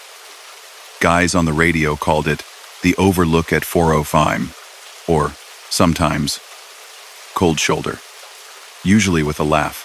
"Nice view if you like looking at nothing," one driver had said once. "Nothing but dark," another had replied. "Tried sleeping there once. Didn't like it. Wind's weird." Lucas had shrugged the stories off. Drivers loved to complain about every place they didn't have a choice but to use. Now, with his ELD ticking down and the next real stop too far, the little turnout at mile 409 was suddenly good enough. He signaled and eased off the highway when the turnoff appeared. A narrow strip of asphalt branching away from the main road, climbing a short slope. Low stone walls rose on either side. His headlights washed over a weathered wooden sign. Sable Ridge, Scenic View, State Park. The access lane curved gently and opened into a small paved lot, big enough for maybe 10 cars. At the far end, the pavement widened just enough that he could nose his rig in and still have room to swing out in the morning. He pulled up to the furthest corner, shut off his lights, and set the brakes. For a few seconds, the silence rang. Out on the highway below, a truck's distant engine growled, then faded. Beyond that, nothing. No city glow. No rumble of nearby traffic. Just stillness. He could see why they called it a scenic view in daylight, maybe. The lot sat on the edge of a low ridge, with a railing running along the drop-off. Beyond it, in the dark, a vast space opened. Forest, if he remembered the map right, rolling away for miles to the faint outline of hills on the other side. Tonight, the world beyond the rail was just a black mass that swallowed his eyes if he stared too long. Lucas killed the engine. The cab cooled quickly. The ticking of hot metal filled the space where the hum of the motor had been. He did his usual routine. Glanced at the clock, 1:52. He had to be off the clock until at least 3:22. 2.5 hours would give him a solid nap before sunrise. He checked his mirrors. No other headlights on the access lane. No one else had joined him in the little lot. He locked both doors, out of habit. He made sure the windows were up and the dash was clear. Then he pulled the curtain between the seats and the sleeper, climbed onto the bunk, and stretched out. The truck gently rocked once as he shifted his weight. Then it settled. Outside the thin sleeper walls, the night pressed in. He lay on his back, staring at the faint outline of the upper cabinets. The only light came from a small LED on his phone charger, and the soft glow framed around the edges of the curtain from the dashboard. He listened. It was very quiet. No rumble of other trucks. No hiss of air brakes. No murmur of nearby highway once he stopped listening for it. Just the occasional slide of a light breeze against the side of the trailer and the faint ticking of cooling engine parts. The stillness wasn't unpleasant. Exactly. Just deep. He closed his eyes. Sleep came in fits at first. His thoughts still hummed with the rhythm of driving, the feel of the wheel in his hands, the roll of the road under his tires. He drifted for a few minutes, surfaced, drifted again.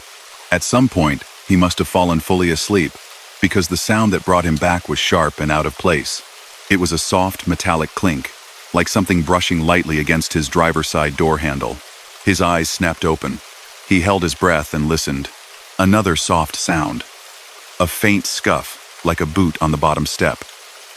Then the more distinct, unmistakable creak of weight settling on the outside step beneath his door. Somebody was there. Lucas's heart bumped hard once. His hand went automatically to the flashlight velcroed above his head. It could be anything.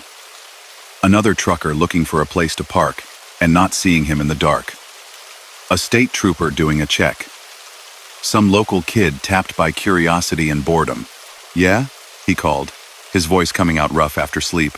The sound outside paused. For a heartbeat, there was just the hush of the night.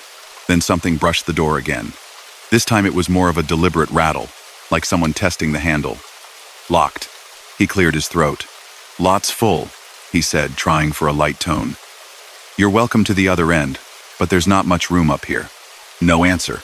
He swung his legs down, the mattress squeaking softly, and pushed the curtain aside an inch to peer through the cab toward the windshield. The glass was a dark mirror, reflecting the dim interior of the truck back at him. His own face was a pale oval in the gloom. He didn't see anyone outside. He leaned a little and looked toward the driver's side window. The curtain there was drawn tight. A narrow line of cooler air seeped through where the fabric didn't quite meet the glass. The step creaked again under a shifting weight. He didn't like that he couldn't see out.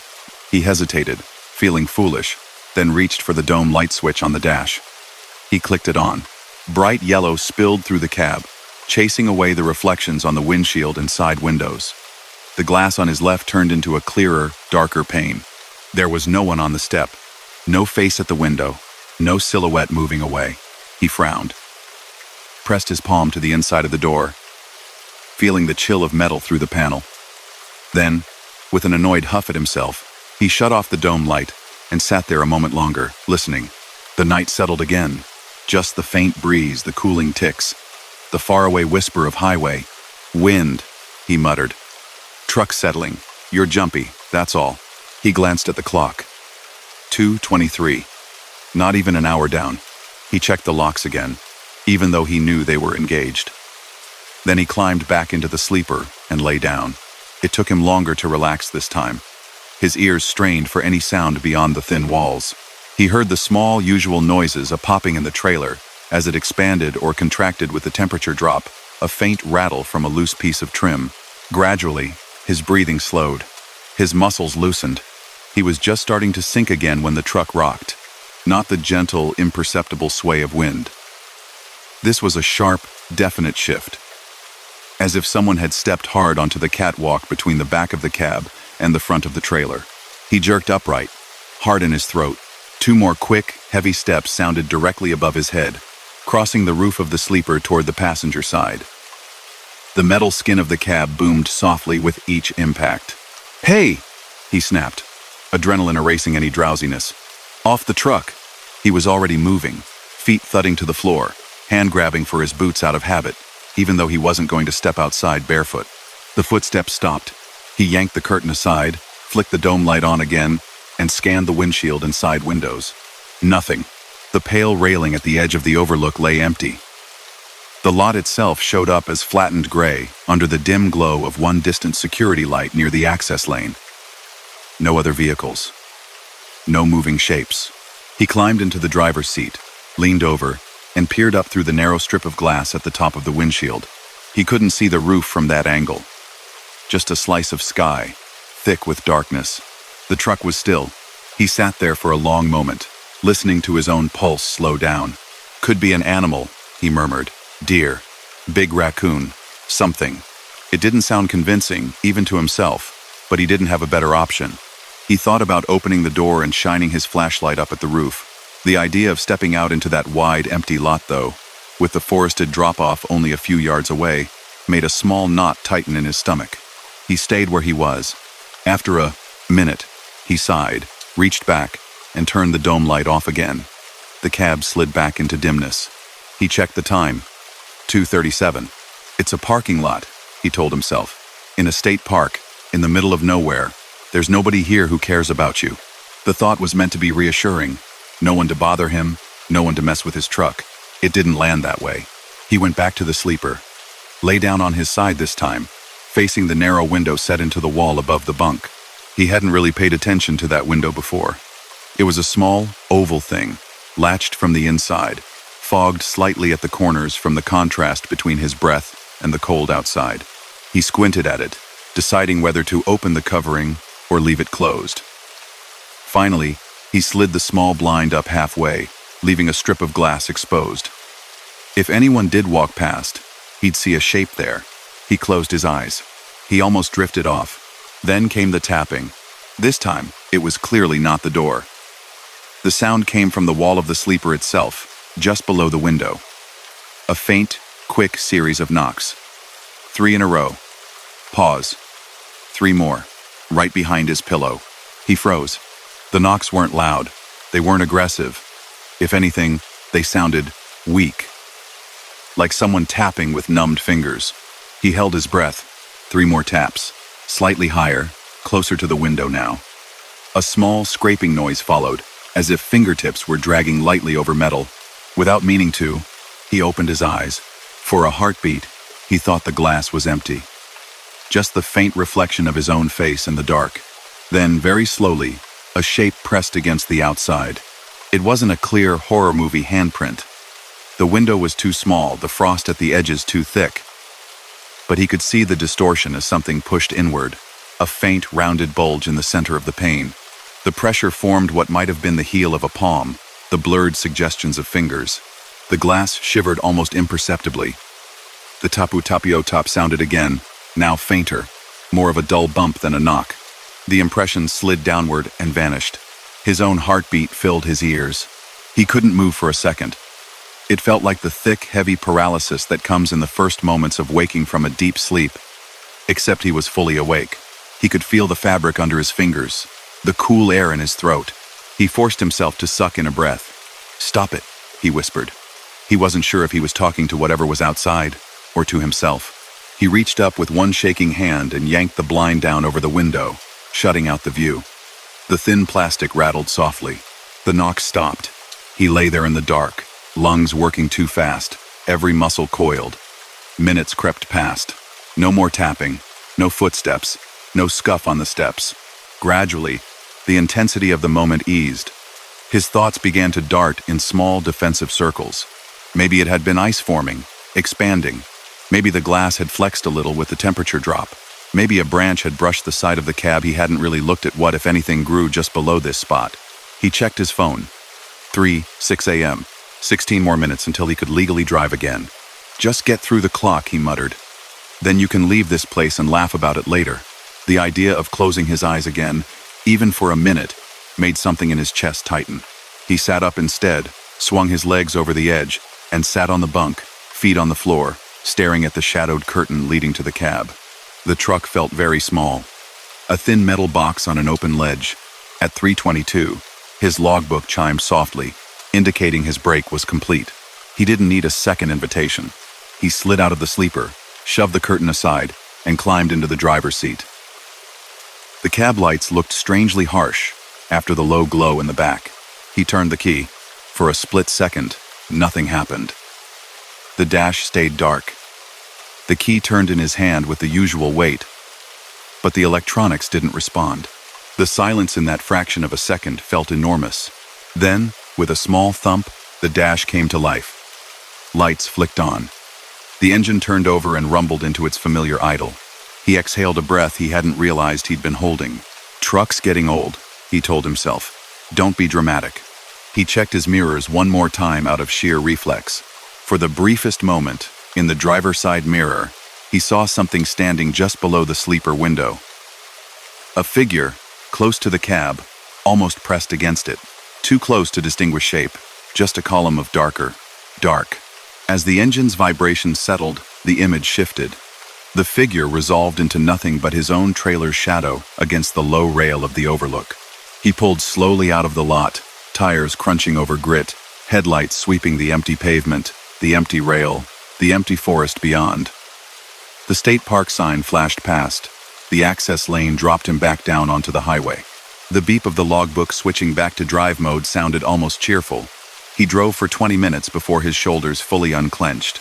By the time he reached the next truck stop, a worn, all-night place with 6 diesel pumps and a diner that smelled like coffee and fryer oil, the sky was going pale at the edges, washing the world in a weak pre-dawn gray. He parked among the scattered rigs, cut the engine, and sat for a second, feeling the bustle of life around him seep into his bones. A truck rolled past, rattling. Someone laughed near the fuel island. A reefer unit chugged steadily 2 spaces over.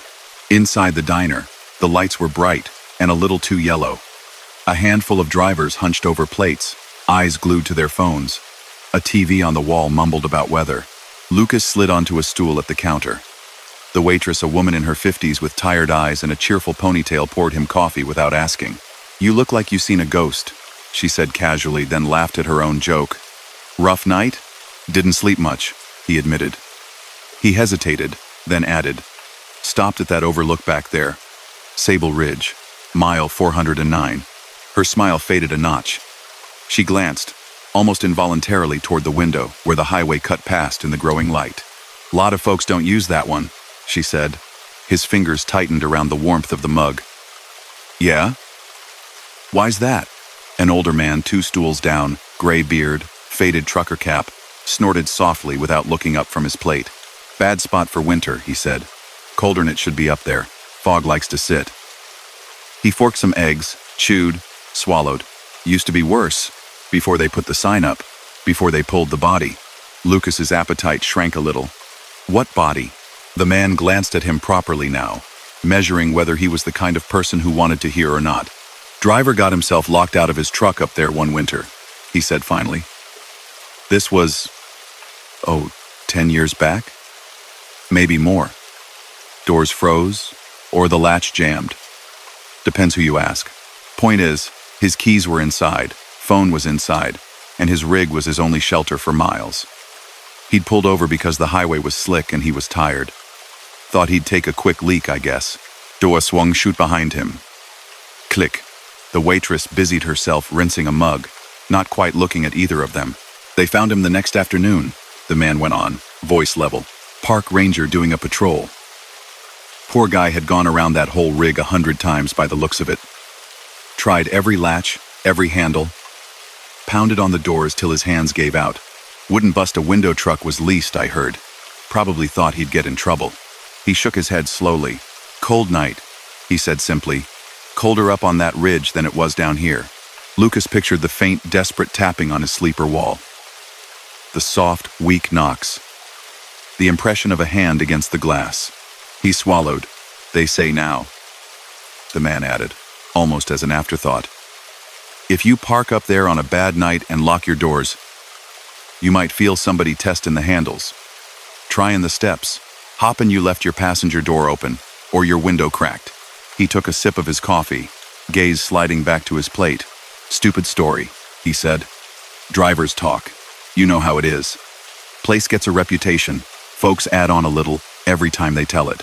Lucas stared into his mug. "He ever knock on the sleeper?" he asked quietly, before he could stop himself. The man's fork paused halfway to his mouth. "Sometimes," he said. "So they say. Sometimes he forgets it's not his rig he's trying to get into. Just knows there's warmth on the other side of that wall. Old habits. Old roots. Kind of thing that sticks." The waitress shot Lucas a quick, apologetic smile. "Don't mind him," she said. "He loves his ghost stories." The man grunted. "I love folks not freezing in their own backyard is what I love," he said. "Keep a spare key in a magnet box under your frame, kid. Costs you $20. Saves you a lot if your lock decides it doesn't like you one night." Lucas nodded slowly. He thought of his own keys, tossed carelessly on the dash before he'd crawled into the sleeper at mile 409. He thought of the moment the ignition hadn't quite caught, of the soft, seeking taps at his wall. He finished his coffee, barely tasting it, and ordered breakfast mostly out of habit. The diner's warmth and hum made the strange tension of the overlook seem distant, like a story he'd heard, not a place he'd been. But that night, when he parked at a busy, well-lit truck stop on the edge of a city, he went into the shop and bought a magnetic key box.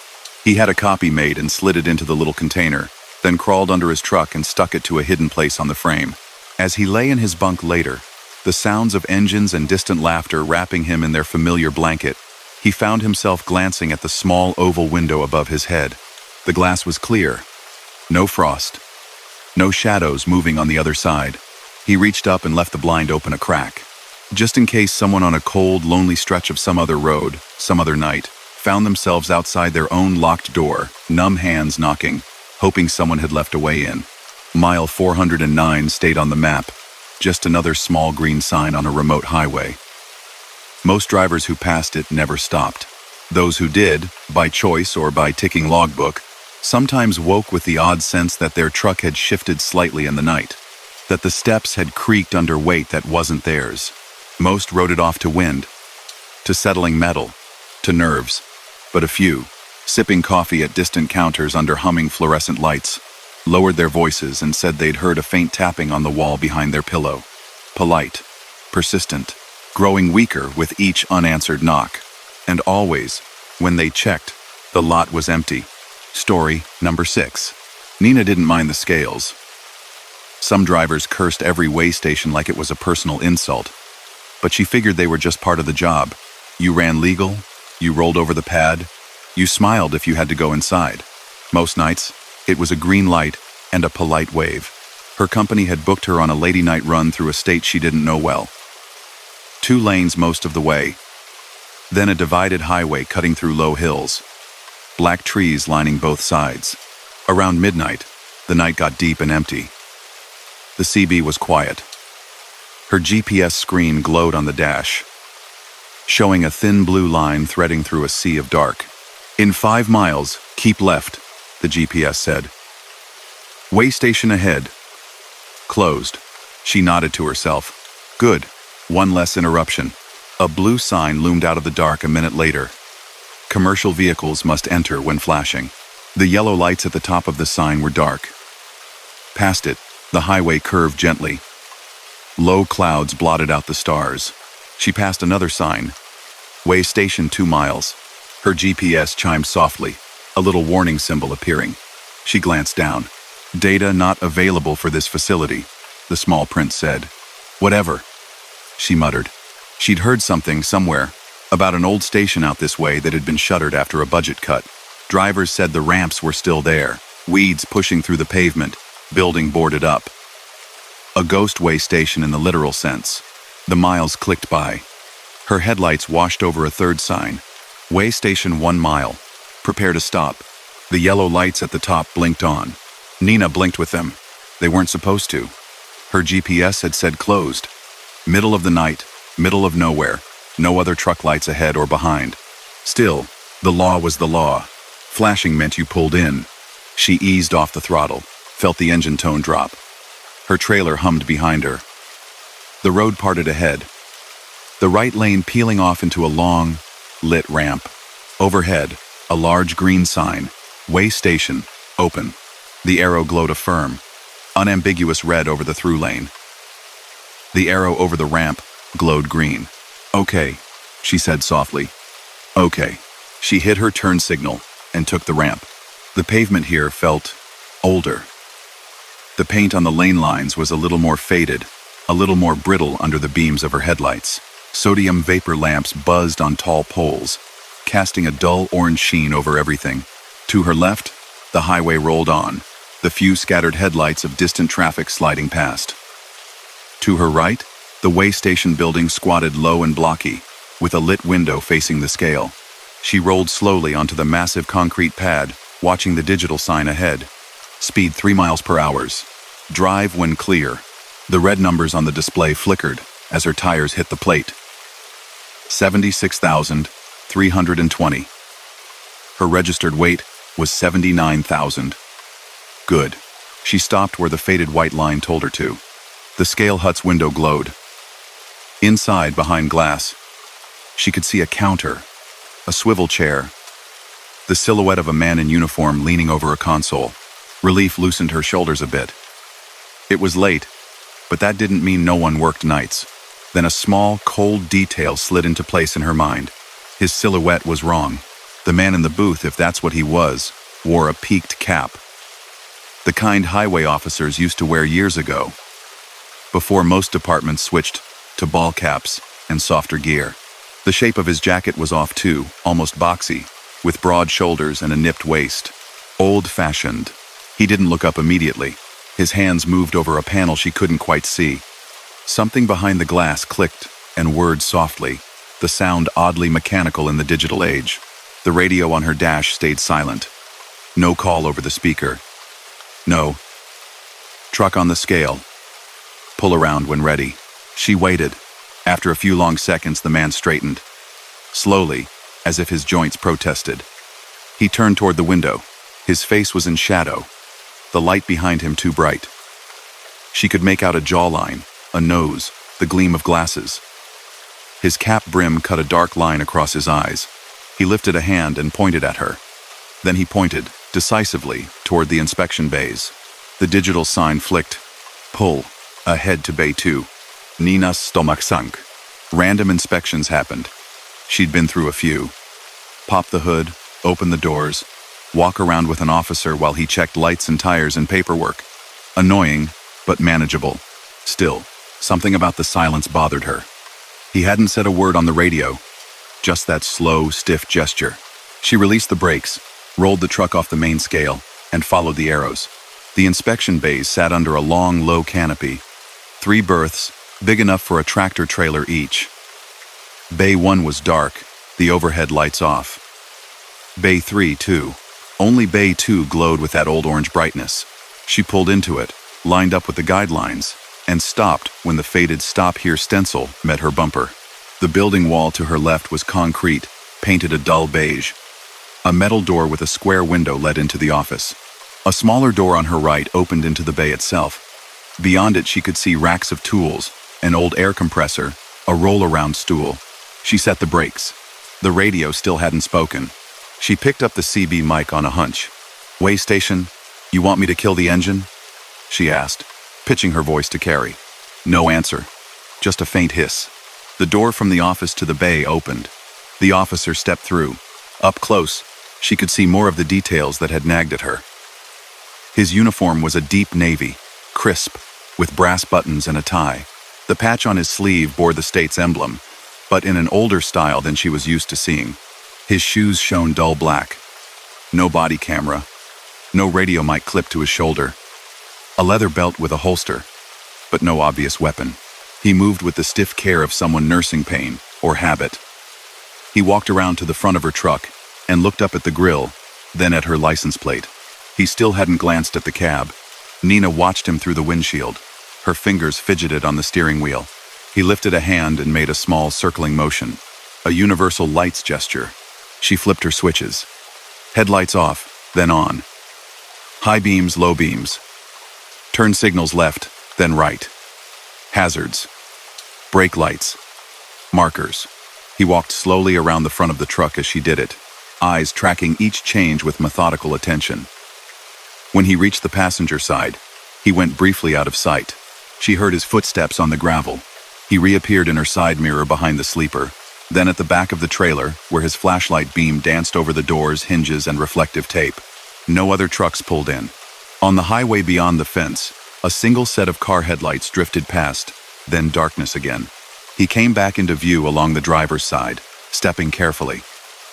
His hand brushed the steel fender briefly, fingers trailing over old road grime. When he reached the driver's door, he stopped. Finally, he looked up. For a moment, their eyes almost met through the glass. Almost. His gaze seemed to stop just short of her face, as if he were looking at a spot 6 inches to the left. His eyes were pale, framed by wire-rimmed glasses.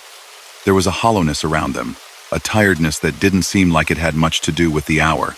He gestured down, then up. Window. Her thumb hovered over the switch. A prickling ran along the back of her neck. The sight felt too quiet. No humming computers in the office window. No other officers, no papers, no coffee cups. Just this one man, and the buzz of the sodium lamps. She cracked the window an inch. Cold air trickled in, smelling faintly of dust and something older, stale paper, maybe, or the inside of a file cabinet. "Evening, officer," she said, keeping it cordial. "Everything all right?" His mouth moved. For a heartbeat, she heard nothing. His lips formed clear, distinct words that did not make it through the glass and the inch of open space. Then, like an old radio finally tuning in, his voice came through, thin and slightly tinny, as if it were passing over a bad phone connection. "Logbook ready," he was saying. "Shipping papers. License." Nina swallowed. "Got 'em right here," she said automatically, reaching for the folder clipped to the visor. He stepped back half a pace, giving her room to lean out. She passed the papers down through the cracked window. His fingers brushed hers for the briefest second. They were ice cold. The contact sent a tiny shock up her arm. Not painful, just jarringly wrong, like touching metal left in the snow. He drew the documents back, glanced over them with the same slow, careful attention he'd given her lights. "Company out of state," he murmured. "Long way from home." His voice had that same thinness. No echo off the concrete. No sense of sound in the open air. Only in her ears. "Yes, sir," she said. Her breath fogged faintly in front of her, though the night outside hadn't felt that cold before. "Just passing through." He nodded once, absently. His gaze moved down the page. His brow furrowed. "You've got the wrong logbook format," he said. "We don't accept this kind." She blinked. "It's electronic," she said. "It's what everybody uses now." His eyes flicked up, something like irritation or confusion there. "New systems," he muttered. "New systems." His mouth pulled tight around the words, like they were sour. He turned away, carrying her papers back toward the office door. As he moved, a gust of wind brushed past the cab, making the truck rock almost imperceptibly. Nina glanced toward the scale house window. Through it, she could see the interior more clearly now. A bulky computer monitor sat on the desk. Not a flat screen, a deep old CRT unit.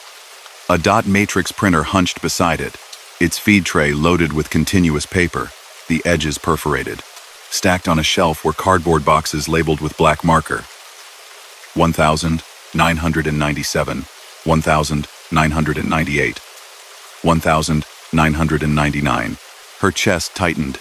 She glanced back at the officer. He had stopped halfway to the door. His shoulders were hunched. His head was bowed over her documents. He wasn't moving, as if something in the page had snagged him. The radio on her dash crackled suddenly. She jumped. "Nina, you copy?" Dispatch's voice filled the cab, warm and solid and very much alive. She snatched the handset. "Yeah, I'm, in a scale house inspection." "What's up?" "Inspection?" the dispatcher repeated. Paper rustled. "Where?" "You're not showing at any way station." Her eyes flicked to the GPS. The blue arrow showing her truck sat on a straight stretch of highway. No side spur, no building icon, no station name. "I took the ramp," she said slowly. Lights were flashing. Sign said open. The dispatcher was quiet for a moment. "That station's been closed since '03, he said. "Budget, or mold or something. They routed everybody to the new facility 50 miles on." "Are you sure you're not just at a rest area?" Nina's mouth went dry.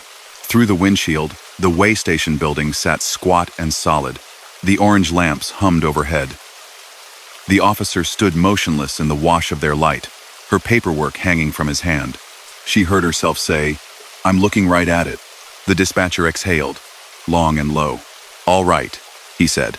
"If it's really open, you do what they tell you, and you call me as soon as you're back on the highway. But Nina, if something feels off, you get out of there. You understand?" She nodded, even though he couldn't see her. "Copy." The officer turned back toward her, slowly, as if he'd heard.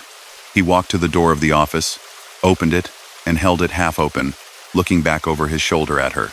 Through the gap, she caught a glimpse of the room inside. For a heartbeat, it didn't look like a room at all. It looked like a cramped corridor of file cabinets stretching back farther than the building's footprint should have allowed. Drawers half open, papers spilling out in drifts. The air beyond was gray and thick, like old cigarette smoke. Though no one smoked in official buildings anymore, something about the depth of it made her skin crawl. The officer lifted her papers slightly. "Inside," he said, We'll get this sorted." His voice still had that distant, reedy quality, like someone speaking through layers of cloth. Every bit of training she'd ever had said you did not leave your truck unattended on an inspection unless absolutely required. You didn't go into back rooms alone at midnight with strangers. You didn't ignore the feeling that your bones had suddenly gone cold. She forced her hands to stay loose on the wheel. "Officer," she called, "can you bring the paperwork back up here so I can sign? I'm not supposed to leave the vehicle running." His expression didn't change. Maybe it softened a fraction. Maybe it just sagged. "We all have to come inside sooner or later," he said quietly. "That's where the records are." Another gust of wind hit the bay. The truck rocked more noticeably this time. Somewhere, a loose chain clinked. The CB crackled again.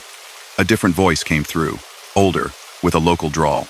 "Breaker, anyone else running east tonight catching weird pings around mile 122? The voice asked. "Box says I'm driving straight past, but my eyes say different." Nina glanced up at the big blue sign she could just see through the gap at the end of the bay. "Way station, mile 122. Her hands shook once, then steadied. She took a breath. "Sorry, sir," she said louder now. "If you've got a problem, write me up. Otherwise, I need to keep moving. My company's tracking every minute and they don't even list this place as open." He stared at her for a long time, long enough that spots danced at the edge of her vision. Behind him, through the office door, the corridor of cabinets seemed to pulse faintly with their own slow, dim light. "Go on then," he said at last very softly. "Before they notice you're here." He stepped back. The door swung slowly shut behind him, until only a sliver of gray showed. Then that, too, disappeared. Her paperwork lay on the small shelf beside the driver's side mirror, as if it had always been there. She hadn't seen him put it there. The digital sign at the end of the bay blinked from red to green. "Okay to go. Have a safe trip." Nina didn't wait for a second invitation. She released her brakes, rolled out of the bay, and followed the exit ramp back onto the highway. As her front wheels hit the merge, her headlights washed briefly over the main way station sign. In the half-second before it vanished behind her, she saw that the word "open" had been painted over long ago. The letters were faint, buried under peeling gray. The yellow flashers atop the sign were dark. Her GPS beeped. "Continue on current route," the calm voice said. "All way stations closed." She drove for several miles before she risked a glance in her mirror. Where the ramps should have been, there was only a dark break in the tree line, an overgrown strip of asphalt barely visible in the dawn week light. She called dispatch, told them she'd cleared the phantom inspection. Her boss chuckled nervously and said he'd heard older drivers talk about a ghost scale on that highway, a place where some poor inspector had died of a heart attack at his desk years before the building was condemned. "Guy loved his job, they say," the dispatcher added. "Never left his post. Maybe he's still out there trying to balance the books." After that night, Nina kept her logbook spotless, her paperwork immaculate. On long shifts, when the road ahead blurred and the hum of the tires threatened to lull her, she'd catch sight of a closed ramp and feel, just for a second, as if a pale figure in an old-style uniform stood by the empty booth, watching her pass. Once, on a foggy run, she heard a thin voice over a dead CB channel recite a list of violations from another century.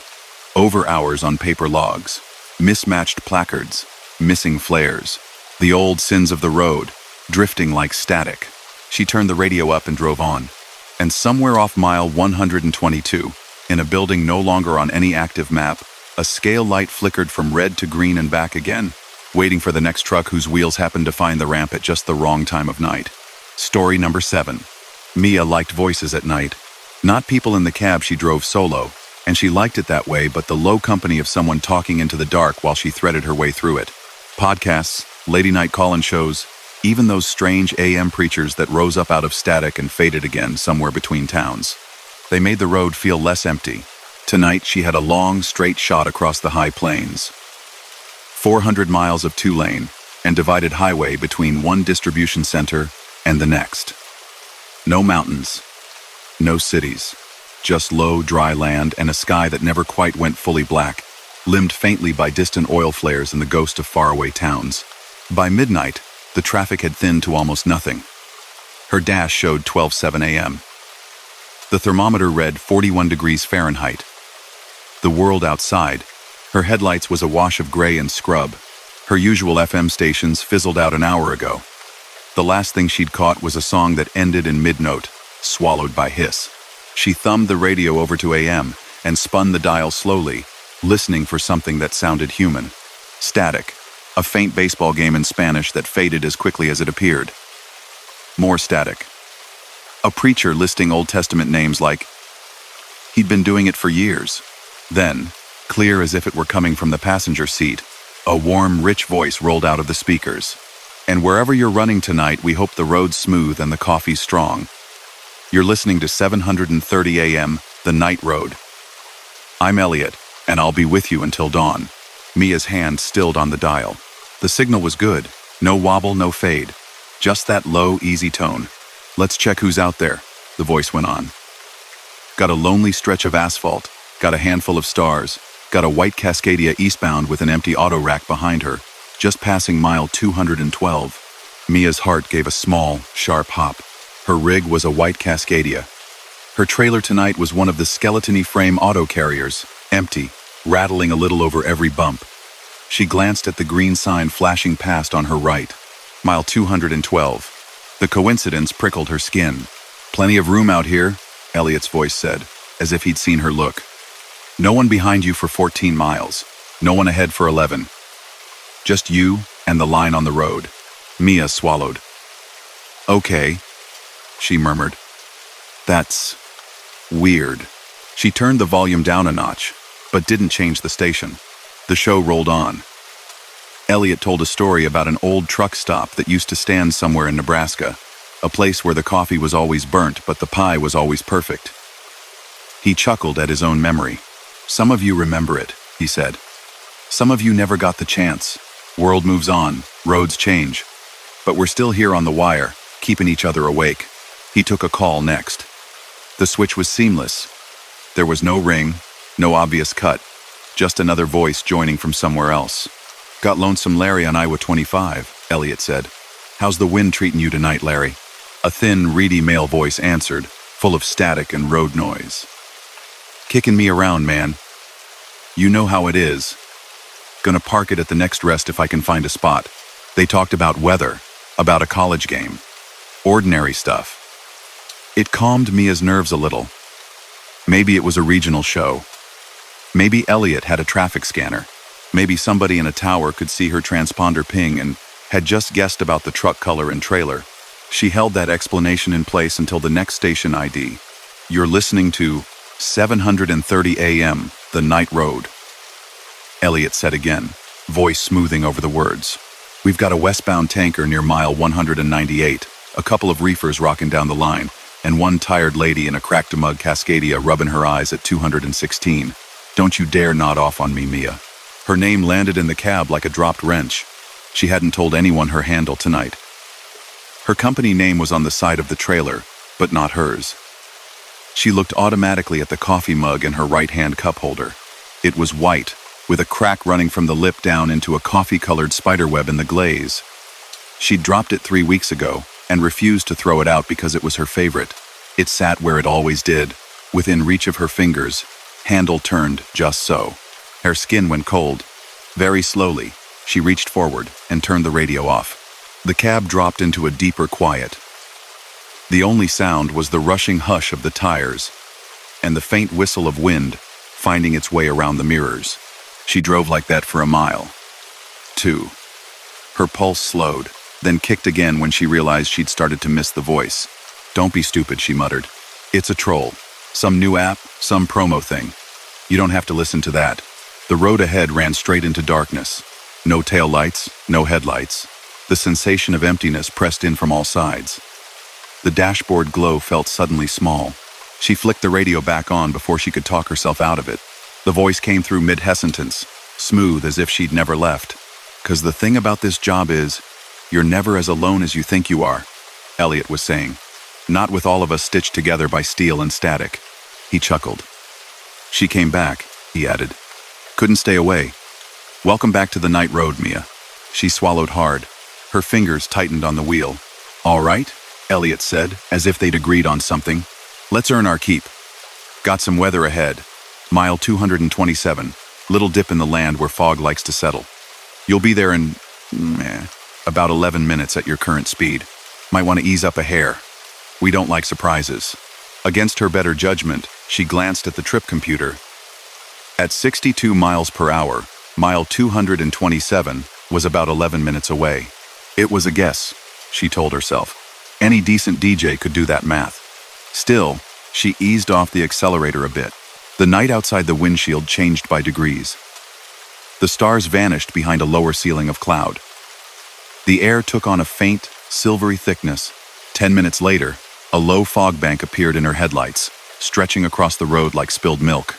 She dropped another 3 miles per hour and went through it steady. For about half a mile, visibility shrank. White mist licked the edges of her beams, swallowing the shoulders. The road felt narrower than it was. Then, just as quickly, it thinned out again. "Atta girl," Elliot's voice said softly. That's one bump smoothed out. She wanted very badly to ask him how he was doing it. What tower he was broadcasting from. Whether this was some kind of weird, elaborate prank. The words sat behind her teeth. She didn't pick up the mic. He hadn't asked her to. Another caller came on. A woman this time, sounding scared. "I'm out on 47 near the quarry," the caller said, voice trembling. "I swear there's somebody walking on the shoulder, in my mirror. He's been with me for 5 miles. Every time I speed up, he keeps pace. Every time I slow down, he slows. I don't think he's real." "That's all right, darling," Elliot soothed. "You just keep your hands steady. Don't look too long. Some folks get stuck in the reflection is all. He'll fall behind by the county line." Mia shivered. The quarry on 47 was 3 states away. She'd been past it once. Long, wet rock face, white lights dripping water down the walls. She drove another 20 miles with Elliot's voice filling the cab. Little things he said matched what she saw without him making a point of it. "That low billboard on your left's gonna vanish next year. They're tearing the whole motel down." Wave to the guy parked crooked in the gravel lot. He's been sleeping there since Tuesday. Each time, the thing he referenced slid past her window exactly as he said. Some part of her started to relax. It was eerie, yes, but it also felt like a hand on the wheel with her. Someone else awake. Someone else paying attention. Then his tone shifted. "All right, my friend in the white Cascadia," he said quietly. "We've got a choice coming up." Her chest tightened. 2 miles ahead, you're gonna see a sign for a county road," he went on. "Little old thing, Route 6B, no services. Barely more than a farm lane. Your GPS will tell you to stay on the main. But the main's got a surprise for you tonight." A faint hiss crept into the line. For the first time since she'd tuned in, his voice was not perfectly clear. "Black steer wandered out through a busted fence an hour ago," he said. "Right on the line, around mile 241. You hit him at this speed, in this rig, and you're gonna have a bad time. Might walk away. Might not. Hard to say. If you take 6B, you jog around it. Adds 12 minutes. Costs you nothing but a little sleep." Mia's eyes flicked to her GPS. The display showed a long blue line down the main highway. No mention of 6B, no warning, no alternative. "Up to you," Elliot said. "I can only tell you what I see." The idea of deer or livestock on the road was not far-fetched. She'd seen enough of both to know better than to dismiss it. But there was something in his tone now she didn't like. A hitch.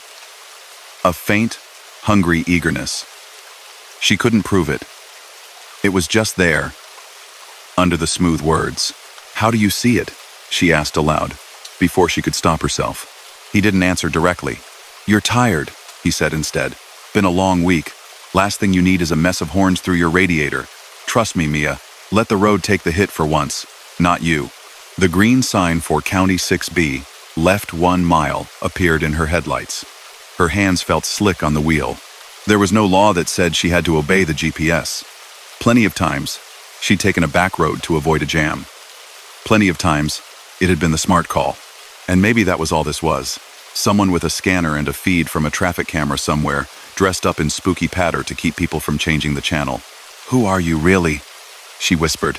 Silence hummed for a beat. The radio static under his voice grew louder. "Just a guy who took a bad turn a long time ago," Elliot said quietly. Just trying to steer folks a little better than I did. The sign for the actual turnoff rose up. County 6B. No services. Narrow lanes.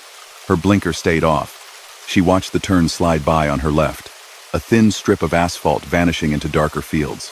She expected Elliot to scold her, to sigh, to warn her again. Instead, he laughed softly. "Stubborn," he said. "I like that." The laughter had no warmth in it. "Okay then," he murmured. "Let's see if we can thread this needle." Her pulse pounded in her ears. She saw the shape ahead before he spoke, a dark, low lump on the center line blending into the road. It was too big to be a chunk of tire, too irregular to be a rock. "Brake now," Elliot said sharply. Her foot was already moving.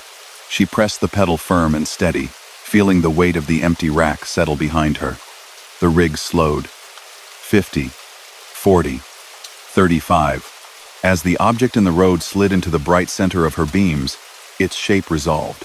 Not a steer, not an animal at all. A section of guardrail lay twisted in the lane, knocked clean out of its posts and curled like a giant metal ribbon. A yawning gap opened at the road's edge where it had been. Beyond it, a steep drop, 50 feet at least, into darkness. Someone had hit it hard not long ago. Broken headlights glittered in the dirt. A shredded bumper lay in the weeds. If she'd come over this rise at 62, in the dark, half distracted, she eased the truck to a near-eye stop, eased around the tangle, tires as far on the shoulder as they could go without tipping. Her hands shook. "Close one," Elliot said lightly. "You did good, but you said steer," she breathed. "Old habit," he replied. "Used to be cattle here, used to be all kinds of things. The road changes, holes move, patterns repeat." She stared at the gap in the rail as it slid past her passenger side window. Cold air leaked through some forgotten seam, raising goosebumps on her arms. In the mirror, for a heartbeat, she thought she saw another truck right behind her old, square-nosed, battered red paint. But when she blinked, it was just the empty road, falling away into the night. She drove the next few miles in strained silence, the radio still on, Elliot still talking, but her mind only half-tracking his words. At last he said, "Time for a break, Mia." Her logbook showed another hour before she was required to stop. She frowned. "I'm fine," she said automatically. "Sure you are," Elliot said amiably. And so was the last girl who said that on this stretch, and the one before her. "There's a rest area at 249. Little concrete building, couple of vending machines. You can see the light from here if you squint. Far ahead, a faint orange glow did indeed stain the horizon. You pull in," he said. "You walk around your rig twice. You splash water on your face. You let the world be bigger than your headlights for a minute. Then you roll on." Or, he let the word hang. "Or you keep going," he said eventually. "You let that feeling in your eyelids get a little heavier. You hit the dip at 253, and you blink a little too long, and you never quite open your eyes all the way again. Up to you.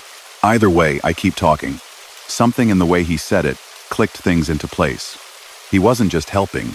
He wasn't just pushing. He was watching. The way someone watched a game they'd seen play out 1,000 times, waiting to see if it would finally go differently. Mia felt a shudder work its way through her. She signaled for the rest area. The pullout at 249 was nothing special. A loop of pavement, a small concrete bathroom building, a couple of trash cans. One old streetlight buzzed over the parking area, painting everything in that familiar dull amber. She parked, set the brakes, turned the key off. The engine died. The dash went dark. The radio kept playing. "And that's our road check for the next hour," Elliot was saying smoothly. "If you're just joining us..." Mia reached out and yanked the power knob off with more force than necessary. The voice cut off mid-word. The cab sank into real silence at last. She sat there, heart hammering, hand clenched around the knob. Outside, the night felt normal. Crickets. A faint breeze in the scrub. The whoosh of one distant car rolling past on the highway. She forced herself to step out. The air was cool on her cheeks. The truck loomed large and familiar in the lot. She walked around it twice, as instructed, checked her tires, touched the cold metal of the auto rack, grounded herself in the simple, practical reality of rubber and steel. When she climbed back into the cab, a small scrap of paper waited on her driver's seat. It looked like a torn strip from an old logbook, the kind with carbon copies and green lines. Faded blue ink marked neat columns. In the margin, in cramped handwriting, someone had scrawled, "Stayed awake. Exited. 249. A good call this time. Below that, almost too faint to read, another line, E. She stared at it, until the edges of the world felt like they were wavering. Then she folded it very small and put it in her wallet. In the months that followed, she searched for 7:30 a.m. whenever she hit a lonely stretch of road. Most nights, all she got was static. Once in a while, a distant baseball game. Once, faintly, another host doing financial advice. But every so often, on the emptiest nights, when her headlights showed nothing ahead and nothing behind, and the sky was a low, muffled dome, Elliot's voice would slip in between the hiss and the howls. "Welcome back, Mia," he'd say, like he'd been expecting her. "Let's see if we can get you through this one, too." Other drivers, overheard in booths and fuel islands, talked about a strange lady night show that knew a little too much. Some swore it had warned them about black ice, about downed trees, about a trooper hiding on a dark ramp. Others said it had told them to take a turn that led to a dead end, a closed bridge, a long delay. No one could agree on the frequency. No one could find a listing for the night road in any directory. They only agreed on one thing. If the host ever started narrating your thoughts back to you, if he ever said your name before you said his, it was time to pull over, shut the radio off, and remind yourself which side of the glass you lived on.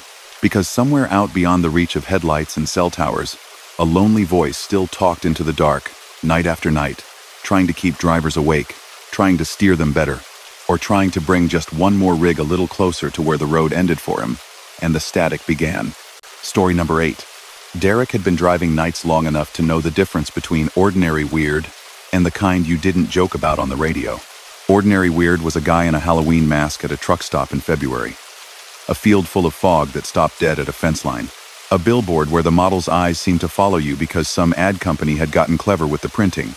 The stretch of Highway 34 they called the Evergreen Mile wasn't supposed to be anything more than ordinary weird. Trees and no services, an older driver had told him weeks before, leaning on a fuel island pump. 12 miles of nothing between exits, that's all. Just don't get drowsy through there. If you start feeling turned around, you stay on the main line, you hear me?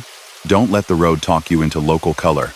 Derek had chuckled, promised, and forgotten about it, until the night dispatch routed him that way.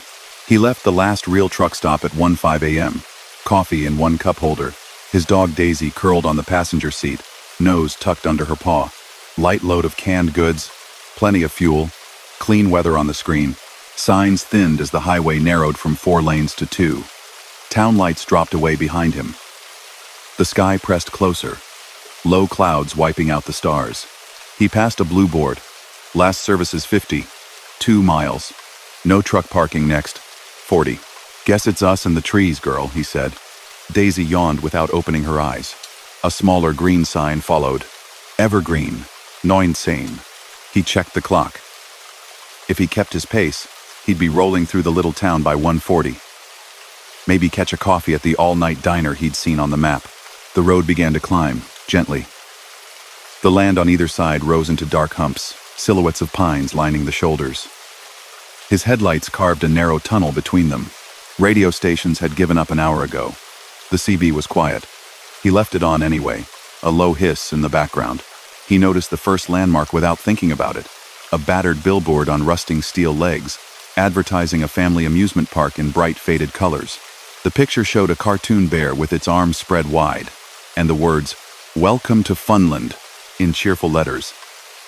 Someone had spray-painted horns on the bear's head years ago and half-peeled the vinyl. Mile marker 173 flashed past on his right. A minute later, a little farmhouse slid into view on the left. Porch light on. 2 plastic flamingos in the yard, their pink bodies gray in his beams. The mailbox at the end of the drive leaned a bit, painted on the side in flaking white letters, Hollis.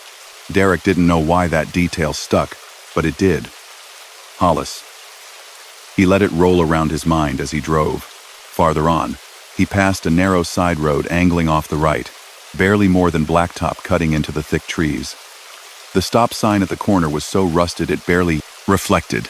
Then nothing but forest, and the steady pulse of dashed center line. He sipped coffee, adjusted his grip. The cab was warm.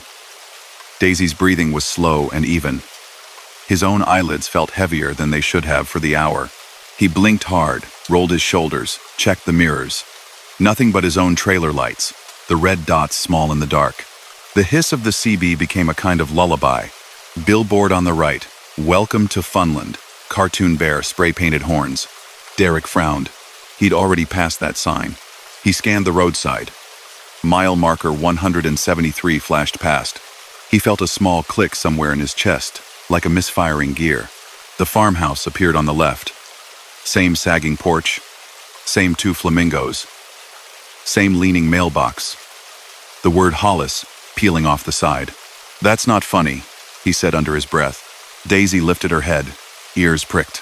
The narrow side road on the right curved away into the trees. Same rusted stop sign, same dark throat of forest beyond. He tried to talk himself down. Maybe there were 2 billboards, 2 houses with flamingos, 2 Hollises on this road. Stranger coincidences had happened. His eyes flicked to the dash. The clock read 1:21. He'd been in the trees maybe 10 minutes tops. The GPS arrow still floated on a blank green background. No intersections. No pins for evergreen. Just a thin, straight line ahead. He watched the distance-toted destination number. It ticked down from 31.5 to 31.4. Then stuck there, flickering. "Come on," he muttered, tapping the screen lightly. "Don't start that." Coffee sloshed in the cup when he picked it up again. His hand wasn't as steady as he wanted it to be. Billboard on the right. The same cartoon bear. The same torn corner flapping a little in the wind.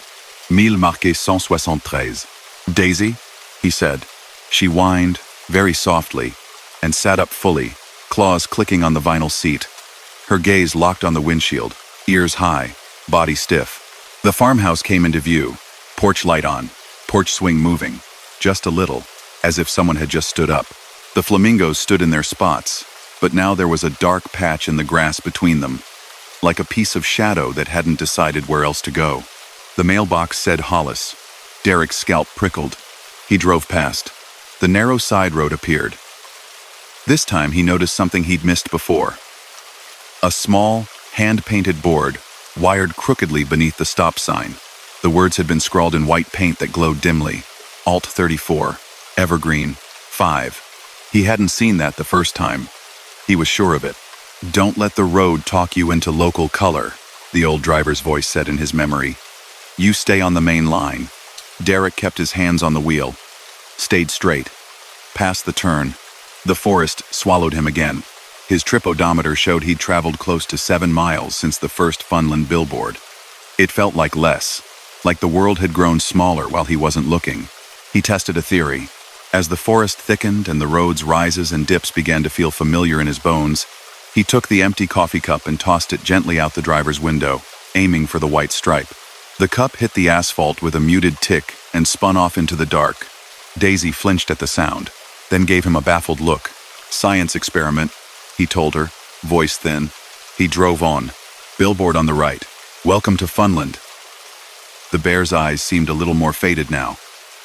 The spray paint horns longer. The crushed coffee cup lay half on, half off the white line right where it had landed. Mille marqué 173. The hair on Derek's arms stood up. His jaw clenched. "Nope," he said too loudly for the small space. "Nope, we are not doing this." Daisy began to pant, a fast, anxious fluttering. She turned twice on the seat, sat, then stood again. Tail tucked. The farmhouse slid into view. This time, someone stood at the fence line. A figure just inside the yard, behind the low wire that separated scraggly grass from the ditch. Humanized. Shoulders hunched under a coat. Head bare. The porch light framed them in a dull halo, turning details into a silhouette. As Derek's truck approached, the figure lifted one arm, as if shading their eyes, or waving. He did not slow down. "Not stopping," he said through his teeth. "Not tonight," the mailbox said, Hollis. He kept his gaze fixed on the center lines as he passed, refusing to let his peripheral vision fill in anything he didn't want to see. Daisy growled, low and continuous. At the side road, the little homemade sign under the stop board seemed brighter. Alt 34. Evergreen 5. An arrow pointed invitingly into the trees. He could imagine very clearly the satisfying relief of turning off, taking a different route, getting out of the loop. He tightened his grip until his fingers ached. Main line, he told himself. You stay on the main line. The air in the cab felt cooler now, though he hadn't touched the climate controls. The defrost vents blew a faint mist that dissipated almost at once. The GPS distance flickered. 30, 1.4, 30, 1.3, 30, 1.4. He turned the screen off. No help there. Time stretched. The road under his wheels began to feel like a treadmill, motion without progress. The trees glided by, their trunks blurring into a dark, vertical smear. He thought about stopping, about pulling onto the shoulder, setting the brakes, waiting for dawn. But the idea of sitting motionless in this strip of woods, in this strange, self-repeating piece of highway, made his stomach knot. He needed out. Forward or back, he didn't care. Just out. He glanced at Daisy. Her eyes were wide and bright, fixed on the glass. She was trembling, whole body humming like a plucked string. Okay, he said quieter. Okay. We're gonna think our way through this. He remembered something an old trainer had drilled into him on bad mountain roads. When the fear brain kicks in, you give it math, the man had said. Count seconds. Count gear shifts. Count the lines if you have to. Remind yourself where you are. The dashed centerline segments on most state highways were 12 feet long, with 36-foot gaps. He didn't know if that was true out here, but it gave his mind something to bite. He picked a dash, just as the Funland billboard swam up out of the dark again. 1, he said aloud as his front bumper passed the start of the stripe. 2, 3. He counted the seconds it took to reach the next one. About 3.5 at his current speed. Okay, 20 lines a mile, roughly, he told Daisy. 7 miles of weird. That's 140 dashes. We can do 140. He started to count each stripe and gap under his breath. By the time he muttered 20, the billboard's torn corner had flapped into view on his right. By 40, the farmhouse's porch light glowed ahead, an eye through the trees.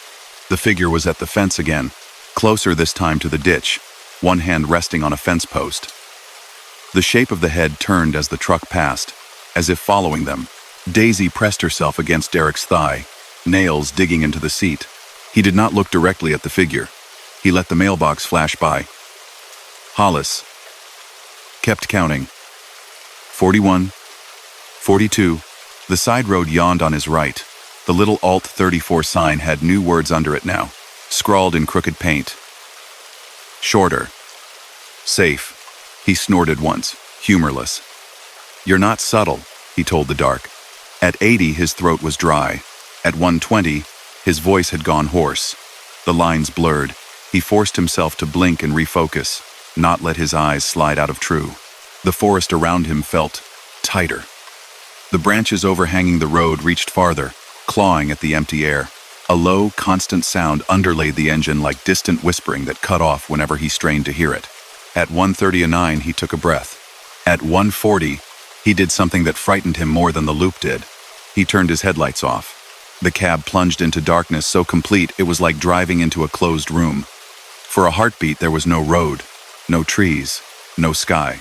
Only the faint glow of the dash and the wild, electric awareness of motion.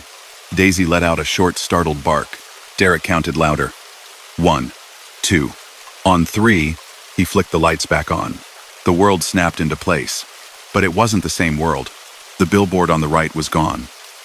In its place, a blank rectangle of rusted metal stood like an empty picture frame. The trees were thinner. The suffocating Closian feel had eased. The pavement showed fresh paint, brighter reflectors. Ahead, through a break in the woods, a scatter of orange-white dots marked a cluster of buildings.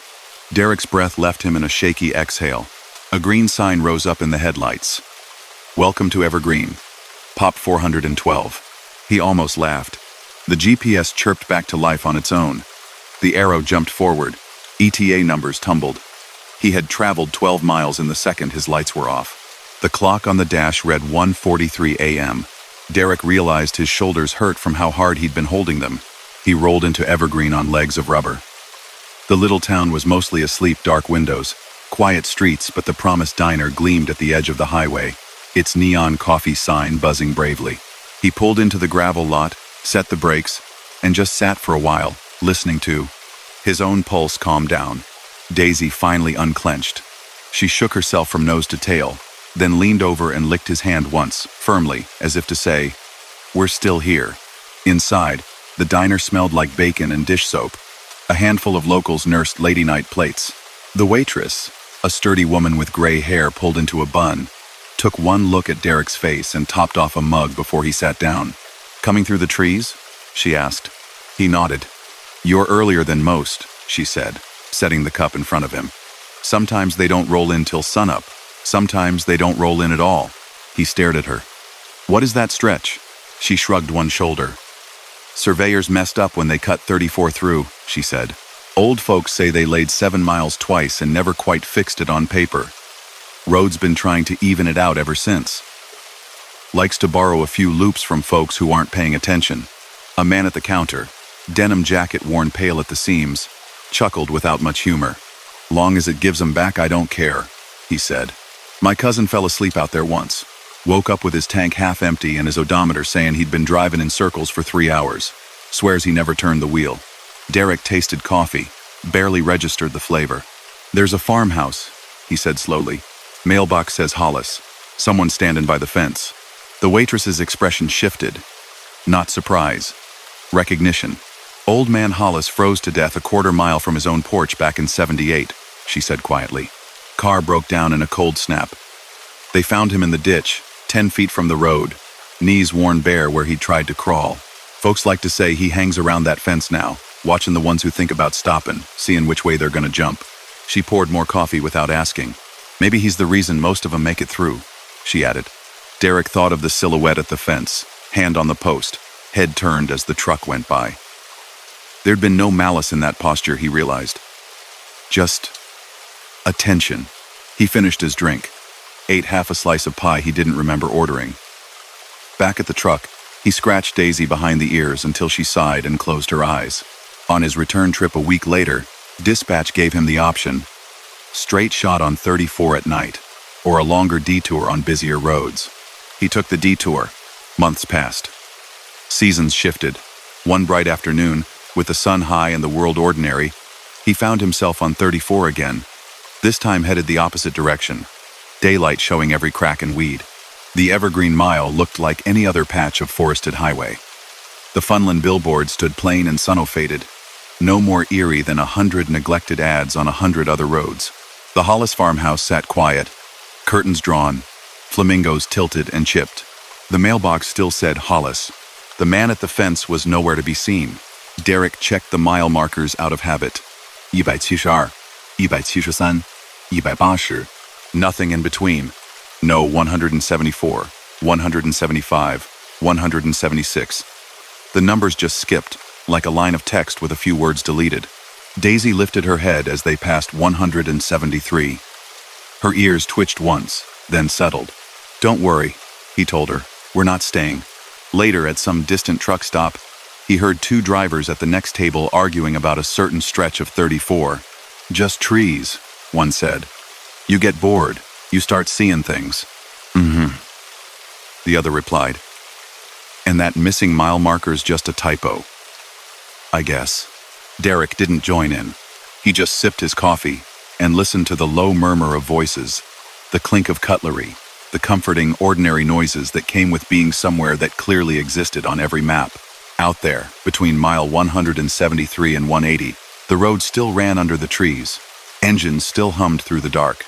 And every so often, a driver who let their thoughts drift a little too far might find themselves passing the same billboard twice, the same porch light glowing, the same mailbox watching them go by. Most would shake it off in the morning, blame fatigue, never quite convince themselves it had been anything more. But a few would quietly count the lines, flip their lights at the right moment, and feel the world shudder and realign around them. And maybe, just maybe, somewhere behind a wire fence, A man in an old coat would nod once and turn back toward a house he never quite reached.